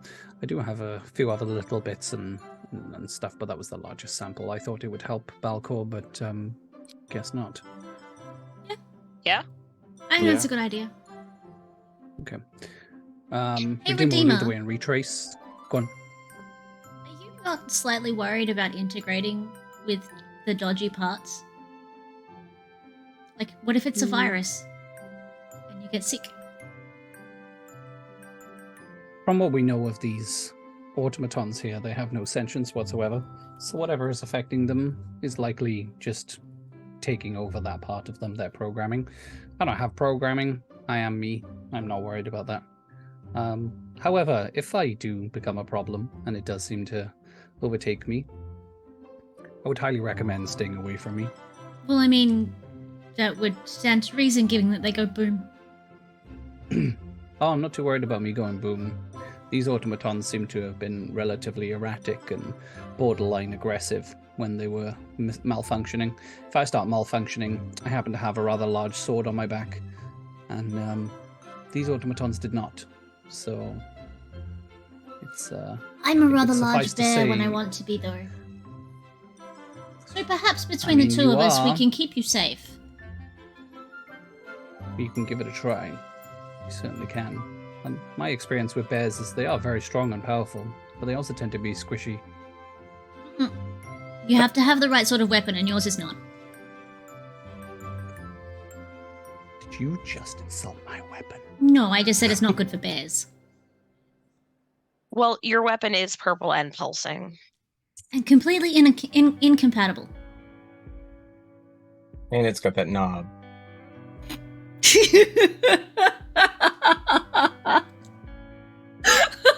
It was there, and I didn't want to reach for it. But You didn't want to reach around. I mean, okay. So yes, Redeemer will lead the way. Redeemer will lead the way towards the closest location. Is there any remaining parts, or have the automatons cleaned it all up? So as you're leaving the guard HQ, you notice there's a different person now doing the paperwork than the previous guy. When you get to the location where the parts were the closest, it is basically just like a clean area. Like it's been cleaned and swept and everything. Okay, maybe we head to the other area. I don't know where else we might need to go. Did we see the workshop? Was it Yeah, the it other was- area, right? It was across the way with the Sleepy Seaweed restaurant Okay. and inn. So, 2 in 1 stone, then, potentially, if we wish to go and see this, what was his name? Grentak? Perhaps that should be our next port of call. If so, perhaps we can see if the other automaton has been cleaned up, seeing as this one has been very thoroughly cleaned, actually. These automatons are rather efficient. Let's What go. do we think? what's up? Let's go see if the other one's been cleaned up yet. Okay. So you get to the other one. It's in between the restaurant and the, I guess, gadget Workshop-y building. place. Yeah. Clean. Everything's basically swept. Looks very tidy. So Okay. That's Shame. disappointing. Well, I I mean- do have some small samples still, and I have 2 power cores, which did they have residue on them? I can't remember. the power cores didn't. They didn't. I didn't think so. But, yeah. I'm gonna check. Okay. Then I guess if you all in agreement, we'll go see this Grentak, and perhaps we can explain, and they'll be more open to what we found. Sounds like a Did plan. anyone know which building it was? Which? Pretty sure it was the one covered in cogs and Cogs and clockwork. wheels and bits. Yeah. Oh, okay, that would make sense. Okay. Stop marching over to them. Okay. So as you walk in, who's in the front? I think Redeemer is Me, I guess. And You I'm know, just kind of probably, leading like- everyone around. like just to the side and like half a step back, like Okay. shadowing. So as Redeemer walks in past the threshold, there's basically, I guess, the equivalent of their version of a metal detector that goes off as you walk through. Oh no! And then Teras walks through, and it makes a different noise, and you basically see, I guess, he looks like a Warforged if a Warforged were portly. Like he's not like, you know, big and like looks like he's strong. He's just kind of more roundish. And he gets up and he kind of eyes you because like you look like Arthur, but you just made the sensor go off, and Right. so you see him like touch the side of his face, and like his like right eye like lights up, and he's like, I see. Okay.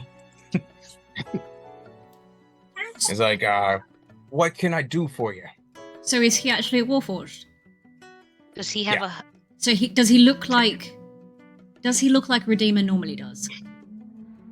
He looks more like a rounded Redeemer, a roundeemer, if you will. So, Similar, like technological style. Or- very similar. Probably not as, I guess, looks more like the, I guess, steampunk version of Redeemer, but Right. very similar. Yes. So, Okay. And no, this person is it. I can see all that as well. It's no, Yeah. there's no. yeah, there's no disguise. Like, Are you Grantek? Terrace is just That's me. wide-eyed. You are he's Nice. not what I expected. Are there many No. people here like you? one and only. That's me. You ask it, I make it. It does what you want, what you need. This could explain a few things. You are far more advanced than any of the automatons here. He like touches your shoulder. He goes, "Buddy, you're more advanced." And like it's If it's he's like a touching your clang shoulder, noise. there's 2 bits of You metal. don't know exactly what I'm. What's that? Sorry, 2 bits of metal. Like All right, if- metal on metal kind of Yeah. Yeah, yeah. It just makes it like clang when he goes, buddy, you're too advanced. thing. Well, you're the first like me, I guess, that I've ever seen. I That am being like said- scanning. It's not like I've had much experience with many beings, but you are responsible for building all the automatons. Are you aware that 2 of them have malfunctioned? Function? We've never had one malfunction. What happened? Do you have anything? I did wonder if perhaps it was nothing to do with what you've done. Mainly from what Jax has said, you seem to be very well renowned for making reliable tech. Okay, we can get into more of a discussion later on our being, I guess. You from the left side, you see basically the same guy from the guard HQ walking in while like eating, and he's like, Grentak, my dad, he's always wanted me to be a guard, but this is my dream. Oh, hey, it's you guys. Wait, is this Balcor or the other guy? No, it's his kid. The This- one that this is his sent son. Chip. Oh, we don't know his name. Right, okay. The intern son / grandson. Hi! Hey, did you guys find my dad? Well, no, you guys found my dad, but like, what happened? Chip is very forceful, not very good with the whole consent thing.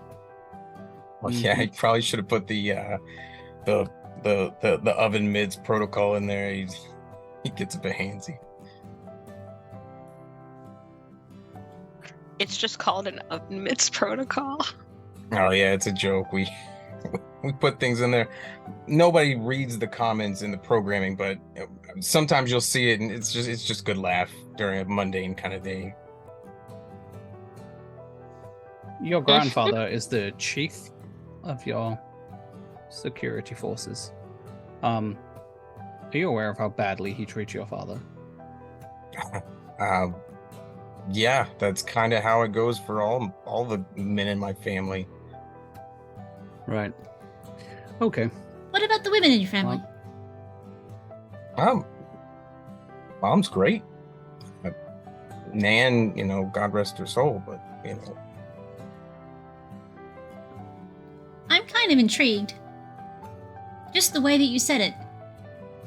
Do women get treated better here than men do, on average? no, just my family. Actually, He just have kind you of like seen rolls any his women yet? eyes. You did at the very beginning when one of the automatons was chasing. I suddenly realized that everyone we've interacted with has been male, and I'm like, hold on. It's one of those Have we planets. stumbled up across a gender conspiracy? But no, it's fine, Maybe it's we're fine. up against the land of the opposite of the Amazonians. I was suddenly looking at the Um, database. Is there a gender conspiracy in the game yet? Should we? No. I was seeing what the actual Ratio. I guess ratio is, and it looks like it's like a 45 to 55 split. So Alright. So we should come across some women at some point. Yeah. Grentak, further discussions will need to be had later. However, the 2 automatons that we came across, both of them, I did some searching amongst the remains, and I have 2 power cores. Ooh. But further to that, I did retrieve some debris, which was covered in some kind of organic residue. I assume none of the...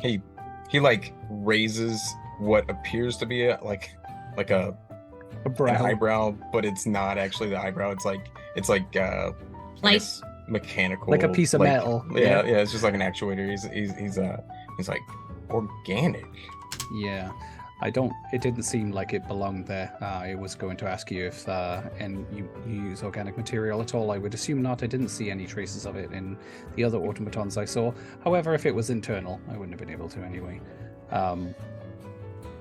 He's like, kind of the organic stuff causes all the problems, if you know what I mean. Yes. Eris I know. just raises Very an familiar eyebrow. with organics. No, being no problematic. offense at any of you. Just it's hard to explain.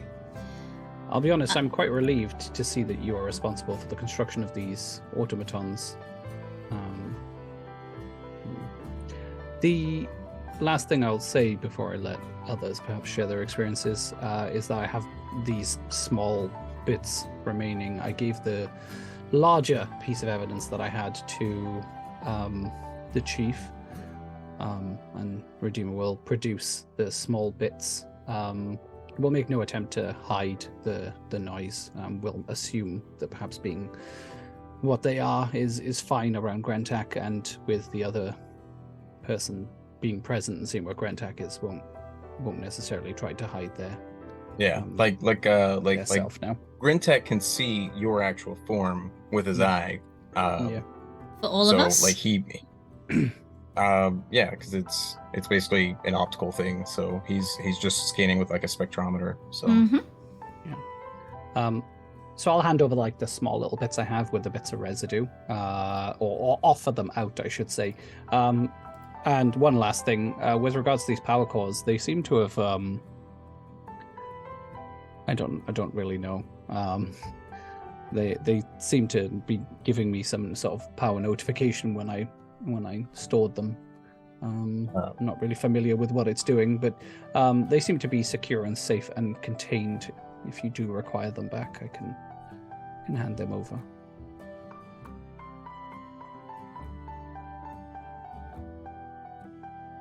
So he's like, if it had a phase crystal in the middle, that's kind of standard issue. Was it different than that, or did it just have the crystal and the acid and the two diodes? The power cores both fit that description and seemed perfectly undisturbed and untouched. They had no residue on them. I had to extract them from the remains. The other components were what had the residue on. I did put them in the same storage, but they had no effect on me. At least none that I'm currently aware of. Okay. Usually those will help you if you ever, have to lift something, or, fight off something. Sometimes they can help increase your skills for each charge. Outside of roleplay, they're basically advantage dice. So. Oh. There you go. I'll hold on to those two handy bad boys. Outside of the role. It's nice. It's nice Inspiration crystals. Very cool. Very cool. Once Redeemer's done, I've got a plan as well. Yeah, go ahead. So Teras knows what they were. So she's going to list the model numbers and then mention that the CPUs were not right. And just... He's like, I make all the CPUs here. It should be a Gentech version 7 or something. We've got different revisions. You said it. And when they blew one up, of those? when they blew up, there was no CPU left. In amongst the rubble. I mean, we don't blow them up, but I mean, they're pretty durable. You should have had something. There was no CPU in the wreckage of the machine that blew up for either of them. And when they were not running right, the CPU was not one of yours. Interesting.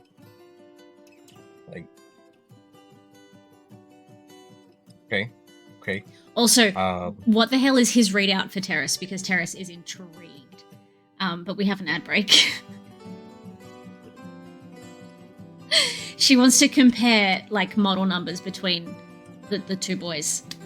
Like she needs to know. She was already obsessive about what the hell Redeemer is anyway. Yeah. But now that she's confronted with the second one and she can scan, she is just she's scanning them both. And she's comparing. Yeah. But we do have an ad Don't break. look at me like that. You gotta ask He's consent. like this.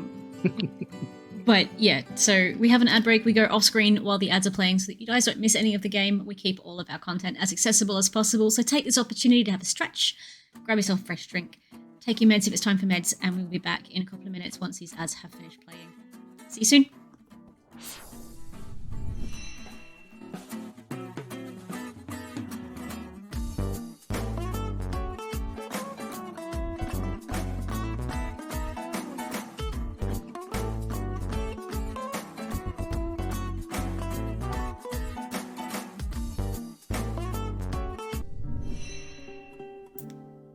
Hi, hello. We just did a sneaky level up. Thanks to you. Thank you everybody for enabling us to level up early. We love and appreciate and adore you. You are amazing. I can hand us back over to Pi. Cool. So you guys are all level 5. You look great. I have 38 hit points now. What's your favorite thing? You have Extra 38. I have attack. 31. I'm the tank. Extra attack. I know. My You're other the character you're the is so tank. tanky. I know the tiniest tank. And I'm small I used to tank. play goth. Okay. So yes, my extra attack. I'll take it. I love it. You got an extra attack. We both got extra attacks then. That's cool. Reminder, download a PDF of your brand new character sheets. His Yes, point. thank Yes. you. I do need to manage my spells, but I'm not going to worry about that right now. But I did get extra spells as well, so it means I can use Divine Smite more Oh. frequently. Do we think I got more spells? Do you think I should probably manage spells at You've some probably point. got more spells, yeah. Your D&D Beyond. I am pressing the understand- click to download. Thank you very much for catching up. I understand why it's phrased this way, but unprepare is an option for a spell. And it's like I was prepared, but now I'm unpreparing. You were not prepared. You were Well, not. I was. I do have that as a button. I'm not going to press it. Known spells. Oh, yeah, I get an extra spell that I can prepare. It says 7 out of 8. Okay. Nice. Oh, there's a lot of choices. I don't like choice. I can incite greed.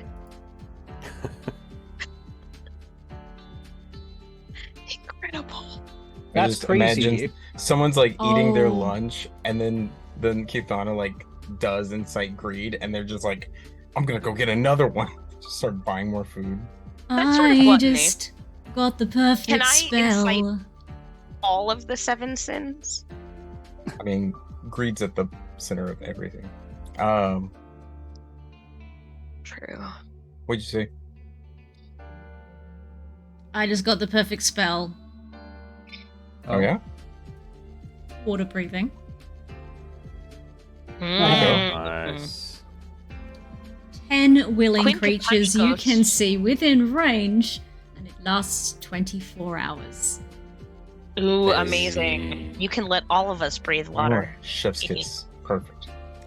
That's not However, concentration either. I can't teach you how to swim. That's okay. It is when Redeemer not gets in the water, concentration. they get like a little propeller. Quinn, you can punch ghosts, but I can apparently talk to them. Oh, I can't punch ghosts yet. I can One speak more with the level. dead. I'm sorry, with the dead, not with the ghosts. They need to be a corpse. I do have one quick question, just because maybe I misremembered this.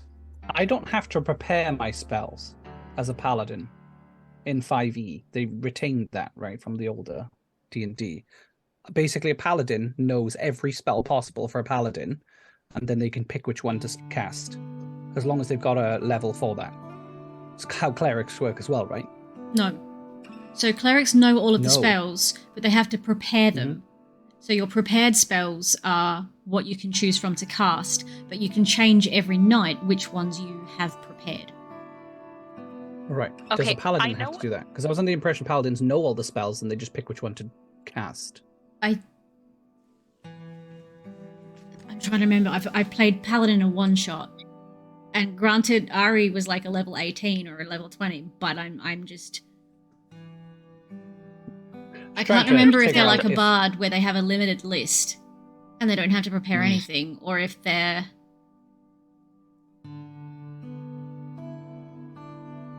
Yeah. I understand why That's this fine. I'll look spell into it is later. called tongues, and I understand that by tongues they mean I can speak all the languages. But you're just having But fun also- with the theory. All right, collections. My Also- character. I'm looking up Ari for you. I'm a little bit of a tween boy right now. This one is called Leomund's Tiny Hut. Who is Leomund? Tell me everything. Ooh, D&D it's lore. always I was gonna say that's one where you can summon a hut and it lasts like an hour, right? Liam's Tiny Hut, I think, is overnight. It's until the caster leaves Yeah. it. 8 hours. 8 hours. 9 creatures of medium 8 size. hours. Are any of us large? I know I've asked this question before, but I don't have the Me, information. absolutely me. When you become a bear. No. Oh, that's a good point, actually. By the way, Waken, the answer to your question is you need to prepare spells. Thank you very much. It fails if its area includes a larger creature or more than 9, but I can make you a magical dome that is comfortable and dry regardless of the weather outside. I can command it to become dimly lit or dark.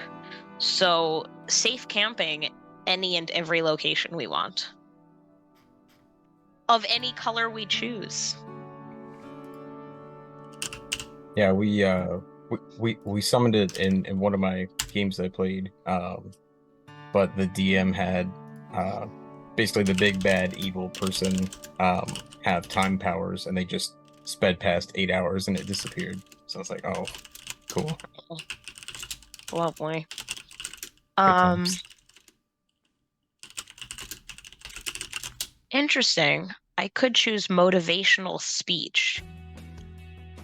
But also I could choose walk on water, which seems more useful for now, for this world.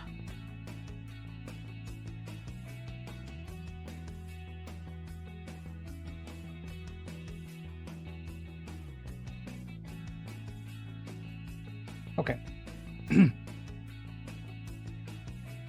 Are we gonna continue to do that, or should we get back to role playing and worry Let's about get the back to spells it, I later? reckon.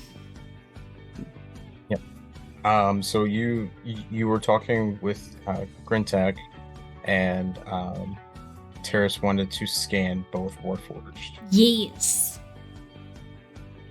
Roll- I'm not being roll- sneaky about roll some it. Scans. If, like, because Redeemer knows that I'm scanning things, right? Yeah. I am not covering the fact that that's probably what I'm fucking doing. Like, he's been watching me scan all day. I'm not hiding it, but I don't know that Roundeemer would have noticed. What is his name? Rendak. Roundeemer. Rendak. Rentak, yeah. Rentak. Well, his new name is Roundeemer. Look, Pi used it as an explainer, and it's the one that's stuck in my head. I mean, it's pretty catchy. Um, But That yeah, is. seriously though, like, Teras is scanning them. She's not hiding it. She's not being... She doesn't think that there's anything wrong with the idea of scanning, and thus is not trying to be subtle, but she's also not being all at the guy. She's just, you know, just as a... it's the equivalent of whenever you go to like sneakily take a picture of somebody with your cell phone and the volume is all the way up. Like there's sensors that It's And it's screen- less trying to take a photo with my cell phone. It's more I've just looked at him and looked him up and down. no Like- what But that's What- about what I'm as saying subtle is- as it is. She's not trying to be surreptitious with a cell phone. She's right Right. She's No, no, what- outright just making it that it isn't a big deal. She's Yeah. I'm not trying to point out that he's I guess getting you that you're trying to be sneaky. You're not trying to be sneaky. It's just it's the equivalent of when you take a picture and it makes that ching, but like his sensor goes off. He knows you're scanning him. Yep, cool. He's like, "Oh, I can scan you too." You're both just holding your phones up at each other, trying to. Yeah. It's like ching. I'm just like, Just dodging. Can't get me too fast. Right. Roll perception. her snickities. I'll take that 21, thanks. There you go. Damn. So they look very similar. It's like looking at like a car from the 70s and then the same model from like the 2020s. Like they're similar, but one is obviously more advanced than the other. But you also see Roundima's more advanced. Which yeah. is right. No, I was no. about to ask which is the advanced Who one. is Redeemer more is the more advanced? advanced one. Whoa. Redeemer. So with it, you also notice with Redeemer that there's like an aura around him or them that like lights up,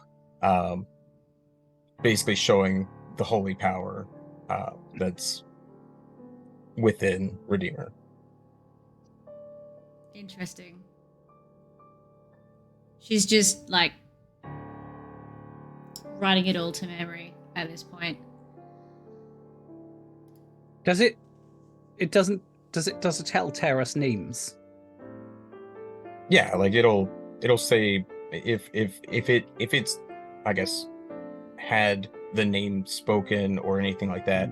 If the name hasn't been like spoken or seen on something else, it'll just say like their race, all of that. So Right. Okay. like their vitals and stuff.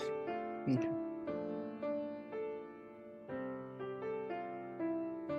I'm loving this. And like Dragan is just sitting here wishing that she could like screenshot all of the information that she's taking. Is that doable? Can I screenshot? Is there a button where I can like save it for a file that I can read back later? Google Glass. But Do I have to look Google up what Glass. Has Google that Glass come can back do? yet? you could take a picture by like I think double blinking or something. Cool. Sounds about right. I'm gonna do this whenever I want to take a screenshot. I'm just gonna shut my left eye.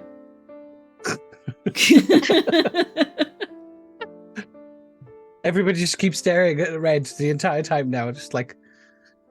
All right. This one Was that it? Was that it? Was that just a random wink, or Was You it? don't was know. that a Twitch or was that Twitch? No, we're on Twitch. Oh man.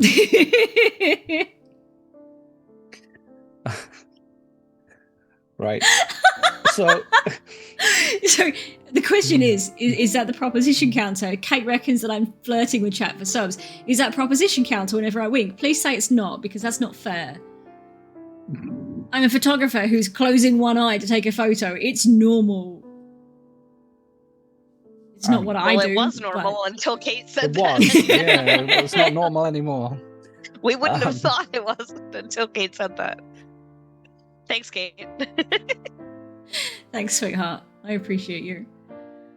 Oh my god. So, while Teras is doing that, has Grentak done anything with the little bits of evidence I've handed them? Because I assume Teras isn't vocalizing any of this. It's all. I was gonna say he's he's still standing in front of I guess the entire group, and he's kind of just like looking at it and like I guess Teras and Redeemer can kind of see when he scans something, and you can see he like taps here and he scans, and then he flips it over and like scans again, and it's like different, I guess, like beams every time. It's far more advanced scanning than I do. I'll have to take that head and see if I can integrate it into my own. No, just kidding. We don't do things like that. He turns and he's like, "Well, I've made a few modifications myself, so." Yeah, you seem very very skilled in this work, and from what I'm told, you're responsible for all the automatons here. Did you know this, or like, have you always known this, or is this something that you've learned over time? I've always been an engineer. I came here. They're over here doing everything by hand. They honestly, there were a few casualties. There were more accidents. Since I started this up, they've lived more enriched lives. They've gotten to do the things that they want to do. I've even taken on some apprenticeship, and he points over at Balcor's son, and he's like, I've taught him a thing or two. He's really a kid. I'm kind of impressed. Okay, and sorry for all the questions, but you were the only one here like me. How did you get here? That is a little bit fuzzy. I just remember waking up and I was in a cave in the desert, came out and came in here. Basically, I don't know if I had amnesia or just what, but this stuff just kind of came natural. Right. It seems we have some differences in how we came about. Okay. Thank you for answering my questions. Yeah. Any luck at identifying what the organic material is on that? Or what, it's whether it's relevant to the self-destruction of the automatons? He's looking at the sample and he's like, it shows it's organic, but why would there be anything organic put in an automaton? It's mechanical. There's no reason for it to ever have organic. That just causes problems. No offense. And he just kind of looks at everybody else. He's like, no offense. Just I do wonder if the organic material was introduced with the purpose in mind to cause problems with your automatons, whether somebody is sabotaging the automatons. Do you have anybody who would have a problem with them or yourself? Is there, like, this may sound a bit far-fetched, but perhaps there is a rival constructor of automatons nearby that, maybe trying to take you out of business or ruin your reputation, or maybe someone with a more nefarious intentions. Nefarious? Is that the right word? Nefarious. He just kind of looks at you and is like, well, there's no competition. I mean, we're just making automatons. We're not trying to sell them or anything like that. They're made. They do things. They I don't know anyone who would. I mean, it's just me, Victor, Timbrin, and Ned 1 here, and Ned 1 looks like Chip, just like a little more like advanced, and it just kind of like waves and like walks past. Wait, is Ned sentient? We're getting there. He's a bit. Are Ned and Chip the only two advanced models you have? We had some other ones at one point, but I think we scrapped that project. We came up with Chip, who was a more advanced model, and then we modified Ned to be more, than what he originally was. And overall, What happened to the others?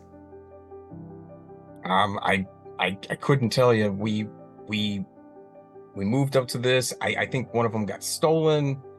Just How long ago? like 70, 80 years ago. Wait, so how old are these automatons you have? How old are you? I couldn't tell you. How long since you woke up?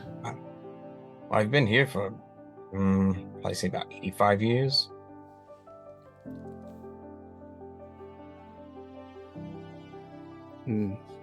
Wait, 85 years. So you built these other more advanced automatons 5 years ago, 80 years ago, and then they were stolen. Yeah, let's see. Was it? It's the hot time. Yeah, about that. Yeah, sounds about right. Okay, so forgive me here. I'm just trying to piece together some of the information you've given me, but you mentioned that you have no rivals. You mentioned that there would be no competition or anybody trying to ruin your reputation, etc. However, 80 years ago, there was a theft from your shop, from this workshop, of some of your other automatons. Why would somebody steal if they're not in competition or trying to take anything from you, whatever purpose they might have had? But why would someone steal from you? I couldn't tell you, man. You see how the logic there is conflicting. Somebody would steal from you, but also not be in competition or try to take anything from you. What has changed in the last 80 years that somebody would originally steal from you, but now they have no intention of taking from you or... Well, by that logic, if somebody steals food, are they gonna be a chef after that? What's the purpose of stealing an automaton if you're providing them for free? Again, they weren't the ones that we were providing. They were ones that we were working. Right, so your suggestion is that they wanted these automatons because they were more advanced. But you weren't providing those. I mean, only one went missing. I don't know if it got lost. I don't know if somebody stole it. I don't know if it just walked out into the desert. I don't know. No problem. Sorry, Grentek, for all the questions. I'm not trying to accuse you of anything. Did you report it to the guard at the time? Did they do anything? Oh, the guard HQ was like in its infancy. I mean, they had one. Wait. I think it was the current chief's father was pretty much like the one main guy, and they had like two other people. How old is this town? I would probably say about 120 years.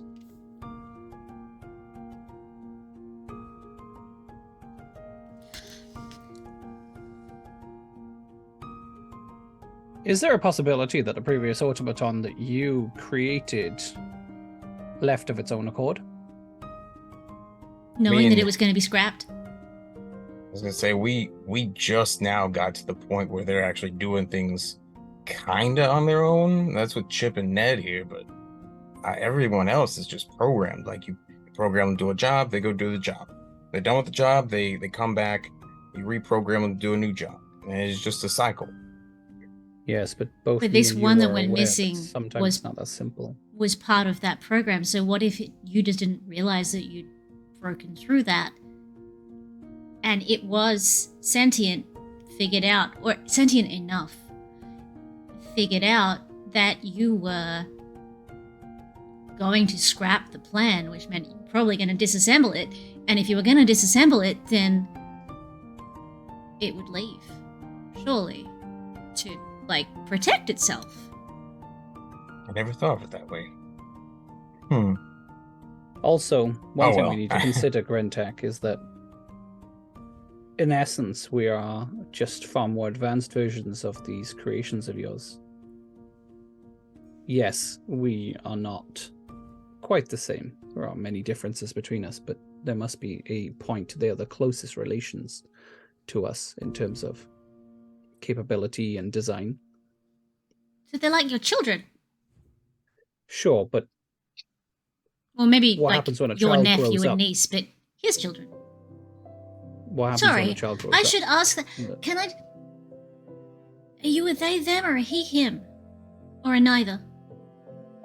Oh, me? I'm a he, I guess. it's what my operating system makes me feel. So Cool.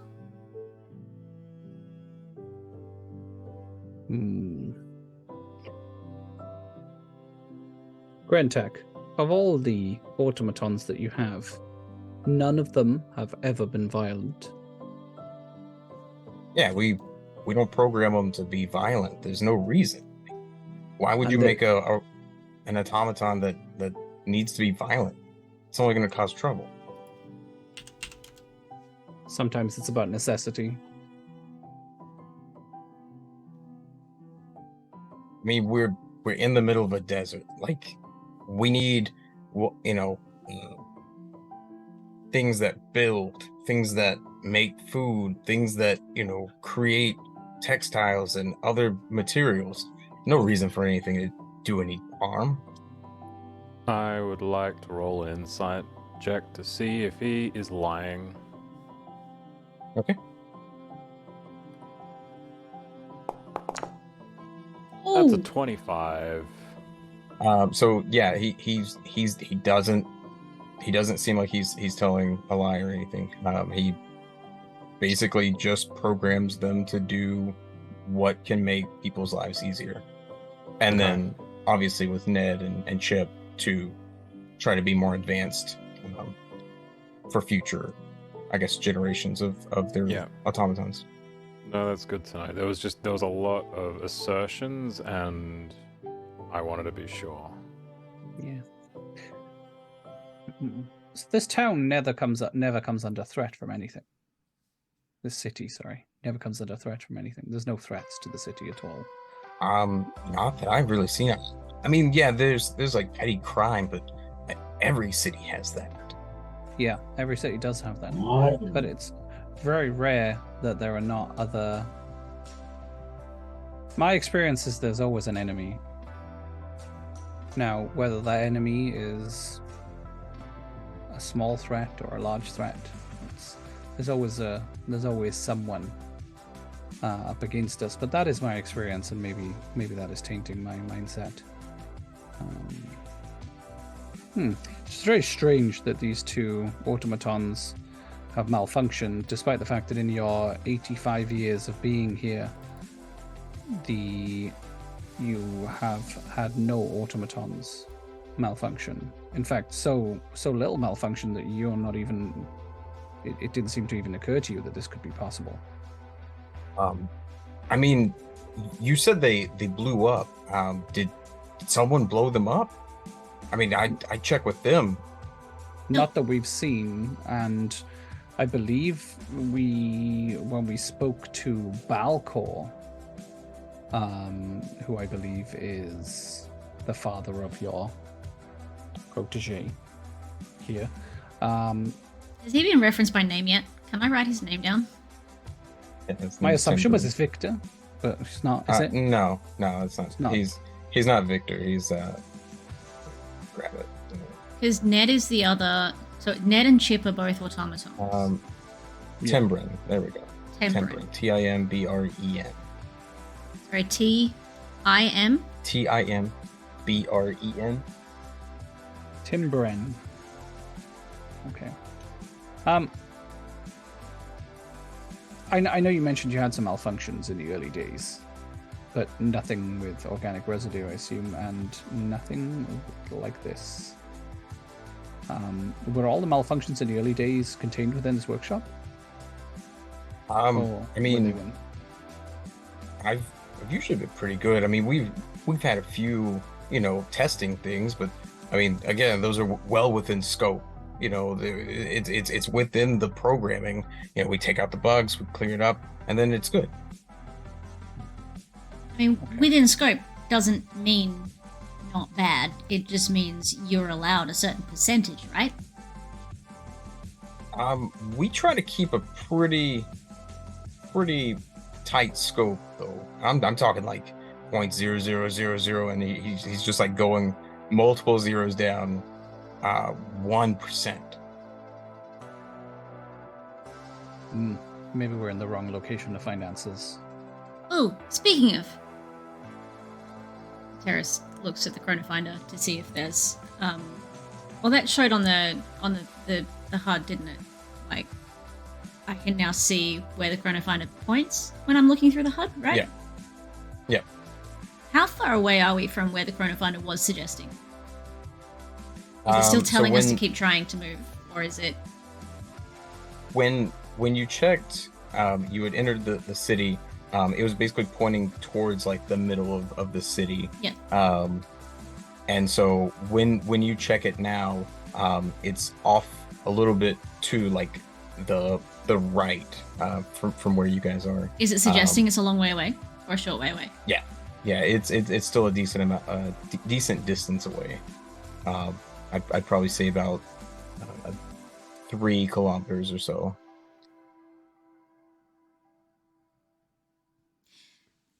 Hey, Grentek, I have a really, really random-ish sounding question for you. Okay. And I point in the direction, like full body, like being very quirky. Right. If I was to walk in a straight line that way, what would I get to, technologically wise? Is there a workshop? Is there a I don't know, anything that you would have? It's like I assume you mean not in this building. No, because you're just gonna. If I was gonna walk that way, around about, right, and I guesstimate how long it would take me to walk that far. So I don't say in about 3 kilometers. I say in about 15 minutes worth of walking. Now, are we saying hour and a half, hypothetically if there are no buildings, or are we talking the actual you're walking around the buildings and everything? I mean, give or take. Let's just say I'm walking in that direction and nothing stops you. What is in that direction that would be technologically advanced? Or has become suddenly technologically advanced? I was gonna say there's the Fendish mines, but only thing that's really technologically advanced, I guess the mining company uses a lot of automatons over there, but again, somebody's got to lift, somebody's got to mine, you know?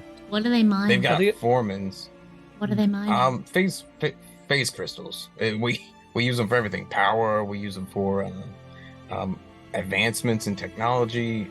Pretty much anything that has to do with technology, phase crystals are part of.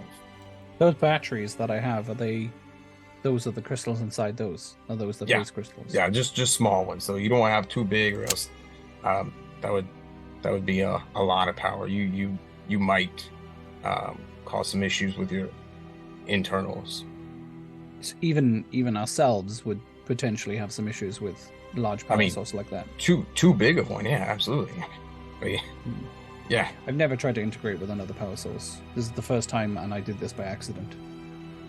I wonder if that's like having too much caffeine. Caffeine? Yeah, like the stuff in coffee and chocolate and tea that makes you awake. It's a stimulant. Can you explain what tea is? Do they not have tea in this world? Sounds like a drug of some kind. Right, okay. Compound. Have you got some hot water? Yeah, hot water. Yeah, that's fine. What's up? You need so some? I'm going to reach into... Yes, please, in a cup. Okay. Boiling water. Has to be 100... Has to be 100 Celsius. It has to actually be boiling. Like he pulls out like a disc, and then it like expands out, and it's the like that fold up cup. Yep. But it's made of like bronze, and he fills it up with water, heats it up. He's like, okay, I don't want to just hand this to you. It'll burn your hands. Pop it on a table. Is there a table? He just like sets it on the little there's like a prospector's like podium kind of thing, or drafting table. Yeah, he's got a drafting table. Kathana interrupts because she has worked out what you're about and is like, it's possible he can't eat or drink things like Redeemer can't. It's fine. He can scan it and learn what it is. And I reach I into think my it's pack less about- and I take out a tiny little bag. Can't, won't, don't. And it's like a velvet bag. And it's got some embroidery down the side of it, and the velvet is well worn. But it's when she opens the string at the top, it is lined. And she takes a pinch of leaves out and she puts them into the cup of water. And then she very reverently does up the bag and then loops and ties a knot in the ribbon and pops it back in her pouch. He like interrupts while you're doing it. It's like, oh, it's like a sea brew. Yeah, we've got that. It's not seaweed. Oh, what else grows out here? It's not from here. But if you can you smell? Can you scan fragrance and understand its makeup? Yeah, I mean, I can scan, see what the actual like building blocks of the chemicals are in it. Yeah. Go for it. You'll find there's antioxidants and there is caffeine, which is a stimulant, and is really good for waking up in the morning. Or if you're having a very, very bad day, it's a very, very good way to just put your hands either side of the mug and just absorb the warmth through your fingertips and your palms and just sit down and breathe in the scent of it and just relax. It's like, Very ah, useful absorb. drink. Yeah, absolutely. He grabs the bronze cup and just like absorbs all of the heat, and it just becomes like room temperature. It's like, yeah, I mean, I'm sure that feels great to you guys. It's just, you know. But you wanted to understand what tea was, and so I thought I would explain to you what tea is. I appreciate the experience. Very, very important.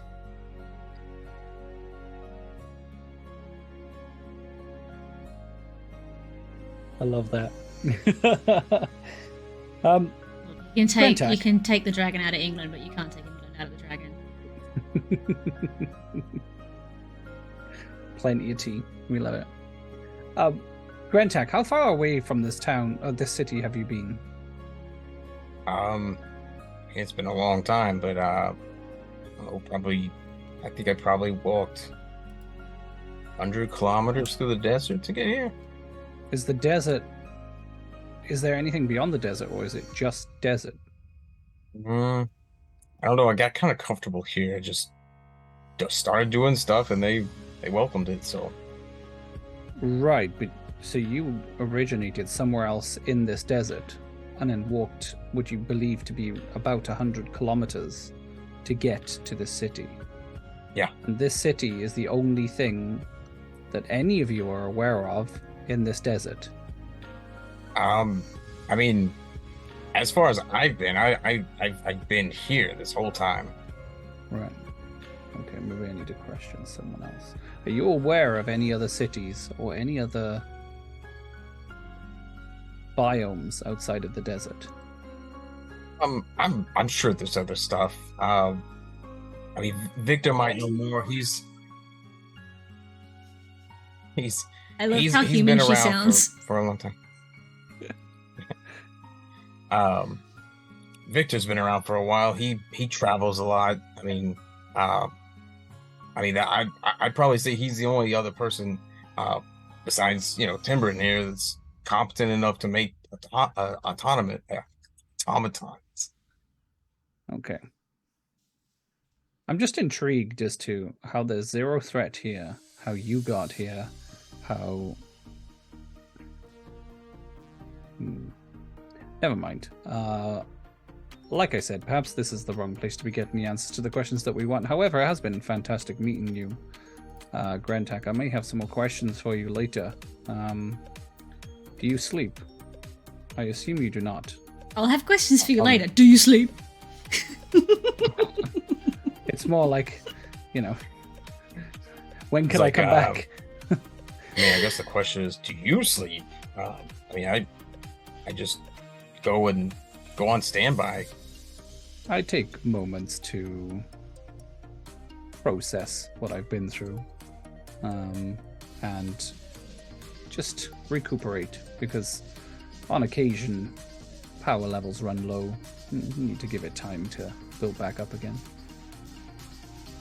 Makes sense. That That's sounds dangerously like an emission of sleep. that's why we keep phase crystals around. You know what I'm saying?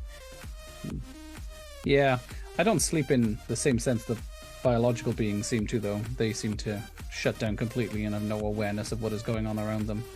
So, I guess it sounds like we do something very similar. Yeah. Okay. Well, at least I know you're available almost any time. Unless you're busy, of course. But I mean, just working away, trying to improve stuff. okay. Good way to keep busy. Does anyone else have any questions? I do. How well do you know the folks down at the Fendesh mines? Do you have any good contacts down there? I mean, you've got the sorry, just you've got the Balangish. I mean, they've been running the mines and construction and everything for pretty much this entire time. The Balangesh are who run the mines? Yeah, they have a mining company. They basically have some of their family runs. They've got foremans. They use our automatons. I mean, overall, good family. They've helped the city, the city thrive. Terrible idea. I don't say that out loud, but I have agreed. Teras wants into the mines.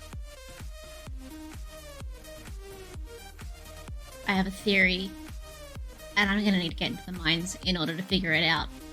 But I have an idea. Sorry? I have an idea. But we need to Okay. get into the mines. Because I think the mines have a lot to do with this. Do you wish to share the idea with the group before we enter the mines, or would you like to see how it And we're pans gonna out have to go and first? visit someone before we go to the mines. Oh, okay. Well, Teras just my grins. thoughts and investigation here is gone, so I'm more than happy for you to lead the way. Unless Quinn or Keithana have any suggestions or questions for the group assembled before us. No. I mean, Jax might be able to help us out. He's been adopted by the Bangladesh. He is a So, Balangesh family member. That's Hmm. exactly where I'm planning on going. Do any of you also need rest, or are you okay? that's a good point. We've What really time of just day is gotten it? here. Yeah, it's like probably like 3 p.m. ish. So I mean, But it's worth getting a technically room I in have it a in. shiny new level up, so I'm fine. I was thinking more There if, might not be a room later. I don't. I was thinking more if you need to consume any food and replenish your energies, or Oh, we've got Any food with such us things? always. yes, but Which is probably a sometimes it's good not thing, necessarily because what you want. everything seems to be seaweed. Just But, give your orders. Well, Teras, do you wish to Let's go. lead the way? It's been lovely meeting you. absolutely, and if you guys need anything, you just let me know. Ditto. Appreciate that, Greg Tech. If you figure anything out, let us know, yeah? Yeah, sure. Where can I find you? We're gonna go and try and stay at the seaweed place. Do you have any Yeah. communication devices, Grenta? They're always trying to offer me free samples, which is bizarre. That's a really good question. What's up? Wade just Sorry, asked. Grentech. Your technology seems quite advanced. Do you have any long-range communication devices? I saw Jax in the inn using some sort of device to attempt to contact somebody. Oh yeah, I mean, everybody's got one of these, and he like opens it up, and it basically looks like the Star Trek like communicators, but he just calls it it's a pocket communigear is what they're branding it. I don't know. I built a prototype. I sent it out. They were all ecstatic about it. So Is there any way for us to to obtain at least 4 of these devices.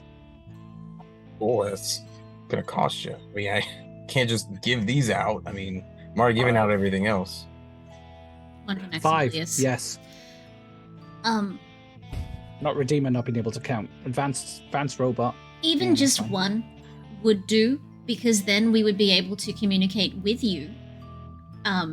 If we found out what is causing issues with your automatons, or if you found out something that you wanted us to go and investigate, because we can investigate pretty damn well. We're quite resourceful. Okay, yeah, I mean, I guess one, but I need it bad. And he just hands it to Redeemer. We will do our best. Okay. When I take it, well, what's the tech like? Is it like just similar to his sort of level of advancement, or has he managed to make something it's- more advanced than him? It's like if someone tried to make a like what would be an iPhone without a touchscreen, and it's basically like clockwork dials and stuff on it. So like when you like press like a button on it, it just kind of like pivots and then moves, and then you can see like a readout of other things. That's awesome. Can I scan it? Yeah. And take a photo so that later we can ask Audrio for something similar? Yeah. Or better? Just let's see what she was doing. That's fine. Sweet. That's my plan. I planned it. So let's go to the seaweed place. Okay. As you step out, I guess Teras, roll perception with advantage.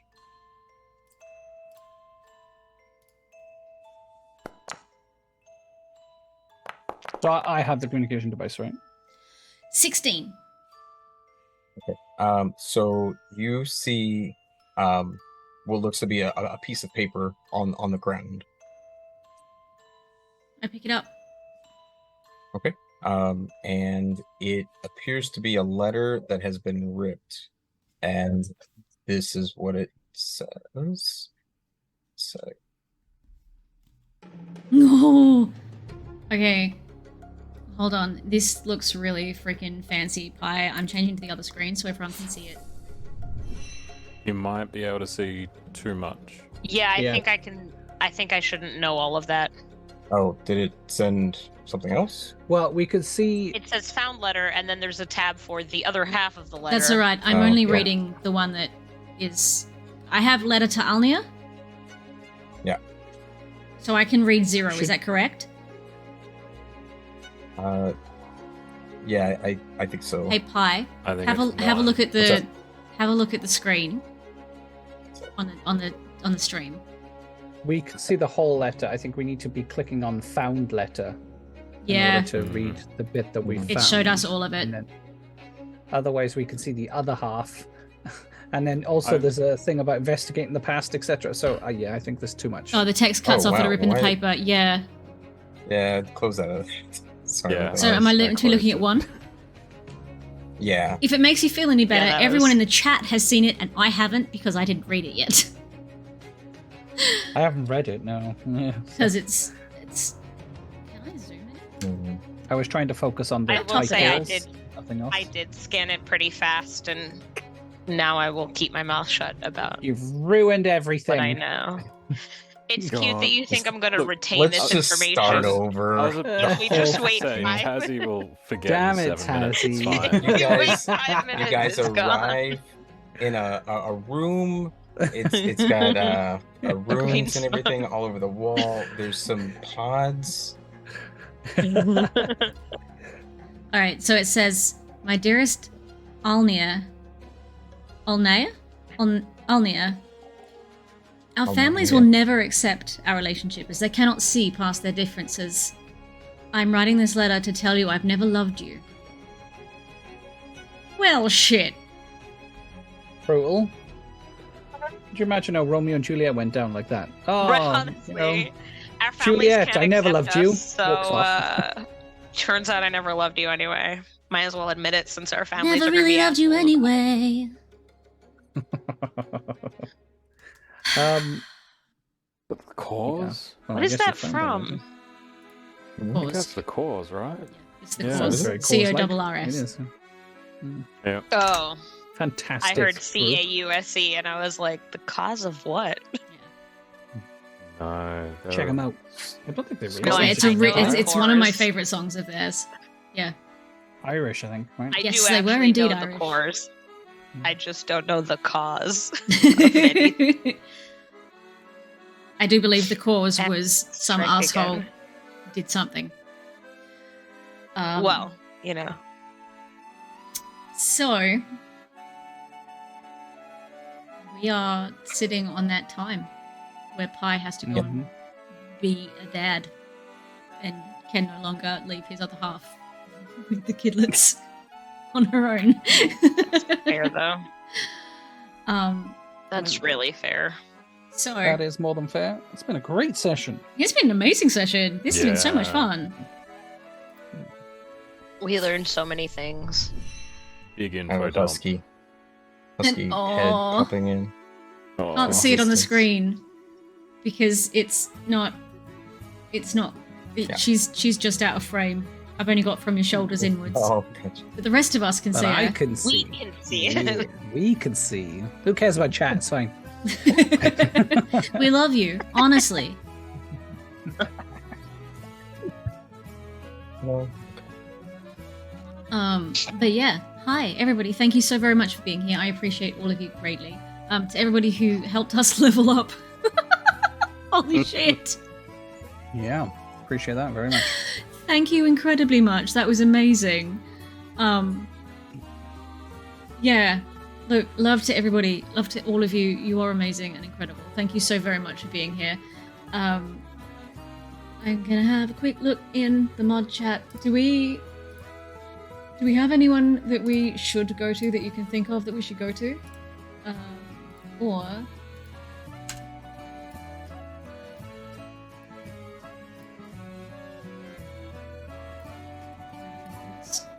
who's on? Who's doing? Oh.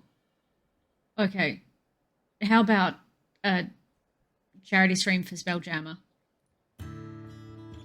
Shall we Yeah, go from sounds Pocket nice. Dimension Pi Sci-Fi to full-blown sci-fi and Spelljammer campaign? Because Phoenix sure. Iwaki is live doing a charity stream. So we can go and do that. Okay. So, thank you everybody for being here. Thank you for helping us level up through Subfest. We are now in we have finished level 4, which means there's only 5 levels to go and we've got a week. Holy crumbs. 41 clips, 5 GIFs. One of the GIFs is all 4 of us bursting out into laughter at the same time, and it is incredible. If you are in the Discords, please make sure that you have the Pocket Dimension Pi roll. You can grab it in the interest rolls channel. Opt into there and you get a whole category, which is where we post the clips, the GIFs, the story conversations, the just random chatter about the game, and all of our fan art, and all of the dodgy art that Pi and Waken and I draw, because we can. But thank you all so very Dodgy. much. Look. Varys has a snake wrapped around his shoulders. I would say that's dodgy. I'd say That's so. not dodgy because of your art abilities. Nobody said that. I never said that the art itself would, like, the art talent was dodgy. I said that the art was dodgy, meaning the content. Okay. Chill out, Tassie. I don't like when my friends call themselves shit at things. I am not bullying myself, I promise. Good. But We swears it are- on the precious. Thank you to everybody who has been here. Thank you to everybody who has come over and checked out Jasper's Game Week Australia edition over on Maples and Dragons, because that's been a whole lot of fun. This has been my 3rd TTRPG for the week. I've done Teens in Space, Humblewood, and Pocket Dimension Pi, and it has been amazing. So yes, absolutely incredible week. Thank you to everybody who's been here. We will be back in 2 weeks. We play every second Saturday. If somebody could run the D&D command, that will show the YouTube link to the playlist for Pocket Dimension Pi, where you can catch up on previous episodes. This episode will be up as soon as I can get it up. I crop the ad breaks down, and I make it shorter and neater. But yeah, please do go and hit the bell icon and subscribe to the channel for free. The more of you, the better. If we can get to 1,000, we get extra things that we can do on YouTube, which would be amazing. But without further ado, I am going to go and set up this raid. If we could have a raid command. Let's go like that. Grab the first one if you have a subscription. Grab the second if you do not. The second one uses the Twitch global emotes. So that's not the button I want to close. Here.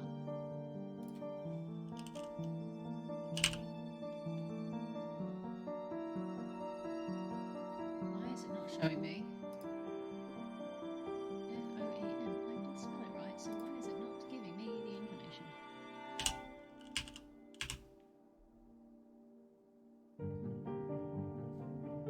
I am spelling something wrong. Hang on.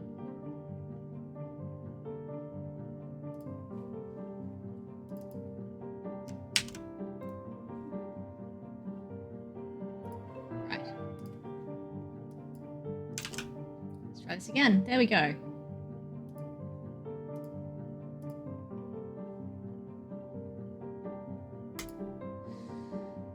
Right. So, grab those raid messages. Grab those raid messages. You guys have been amazing. Thank you all for being here. We appreciate you so very, very much. It has been an absolute pleasure tonight. Please come back in 2 weeks' time, which is, which is the 4th of June. Will be our next game. I was about to say it's the 35th of... I quit. I was like, oh, just add 14. I'm sure it's 35. It's the 35th. 3rd of June. 3rd of June? Oh, of course, because it's, yes, today is Sunday now. 3rd of June, we will be back for more Pocket Dimension Pi. So please hit that follow button if you would like to find us again. We do have a Discord. But otherwise, look, come along on this raid. Let's go send some love over to Phoenix Iwaki. We have been Pocket Dimension Pi. I am Dragancaor. I stream here on this channel. This is Waken. He streams over on Waken. On Waken's channel. Pi, Tazzy, and Ice Manix do not stream, but are here every other week. Love you guys. See you over there. When I find my end screen, because apparently I'm on the wrong map. It's fine. I have a button for this. Bye.